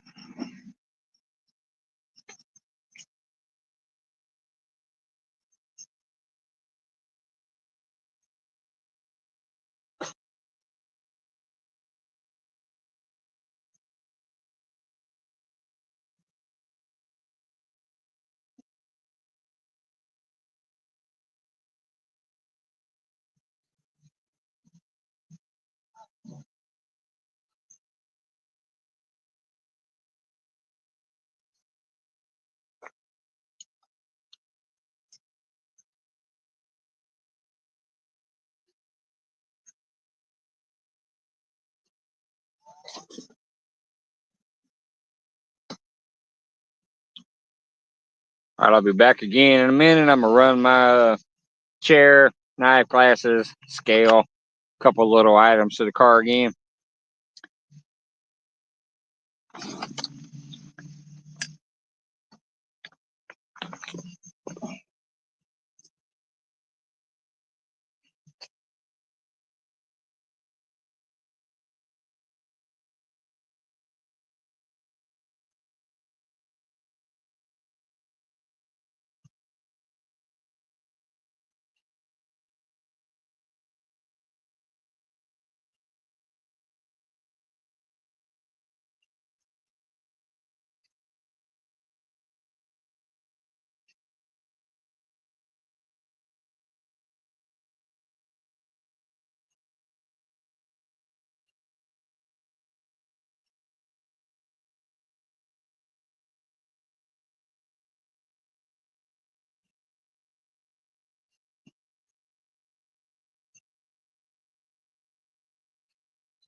All right, I got everything from behind me, so all I got left is what's in front of me, which would be my two rods, my two rod holders, my net, my camera, my tripod, my lights, my battery pack. This is the bullshit of bank fishing when you're trying to YouTube and actually have at least a little bit of a show. You got so much shit. So, anyways, what I'm gonna do is what I always do is leave little rod for the last. So I'm gonna go ahead and bring in my Uncle Lou rod, take that rod holder, and take that to the car first, and come back. The very last thing I will grab out of the water is little rod and that rod holder, and then that's probably where I'll say goodnight. I do this as a routine because there's been times where I've walked back and forth. I always leave the rods until last, and I always take the rods out one at a time because there's been times where I've come back and that last rod that I left in the water ended up catching a 20-pounder or better. So it's a stupid thing that I do, but it's not always stupid because sometimes it works. So, anyways, I'm going to take out the big boy and I'm going to leave the little one.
See, that's what I was talking about. That's why I said I love this camp light. I just found this sitting close to the rocks. That's my phone charger. Somehow it fell out by the rocks. I don't know how, but it fell out by the rocks. So when I took this light down there and was looking around, I saw this black cord. So I got my phone charger back. That's why I love that light.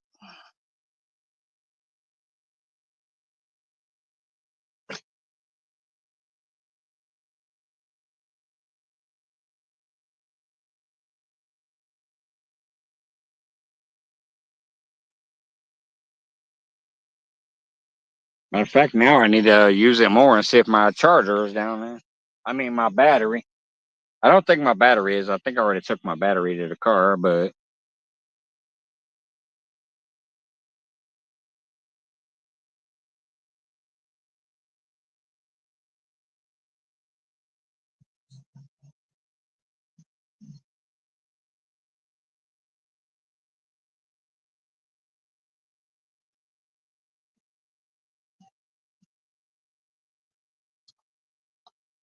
yeah, my battery ain't there. But anyways, that's why I said a little bit. I like to check the campground afterwards. All right, I'm gonna go ahead and pull my last little rod out of there and all that jazz. MI6, what's up? Have a good night, brother. I'm on my way out of here. I did catch one during the live, and I caught two earlier today, so it's been a fun day. All of them were on little rod. Makes it even funner. So, thanks for stopping in, brother. Hey, Mike thought I would stop in and leave a like and a hello. Yeah, thank you, thank you. I appreciate it, MI6. Way back, brother. Have a good night, Mike. I'm out of here in a minute too. I'm just getting ready to pull up my last rod and rod holder, and I believe I'm done. I'll probably make one more scan after I end the live to make sure I ain't left shit behind here, but I like to take everything out that I bring in, so not just my equipment, but I want to make sure I ain't left no trash here either.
All right, everybody that popped in, I appreciate you guys.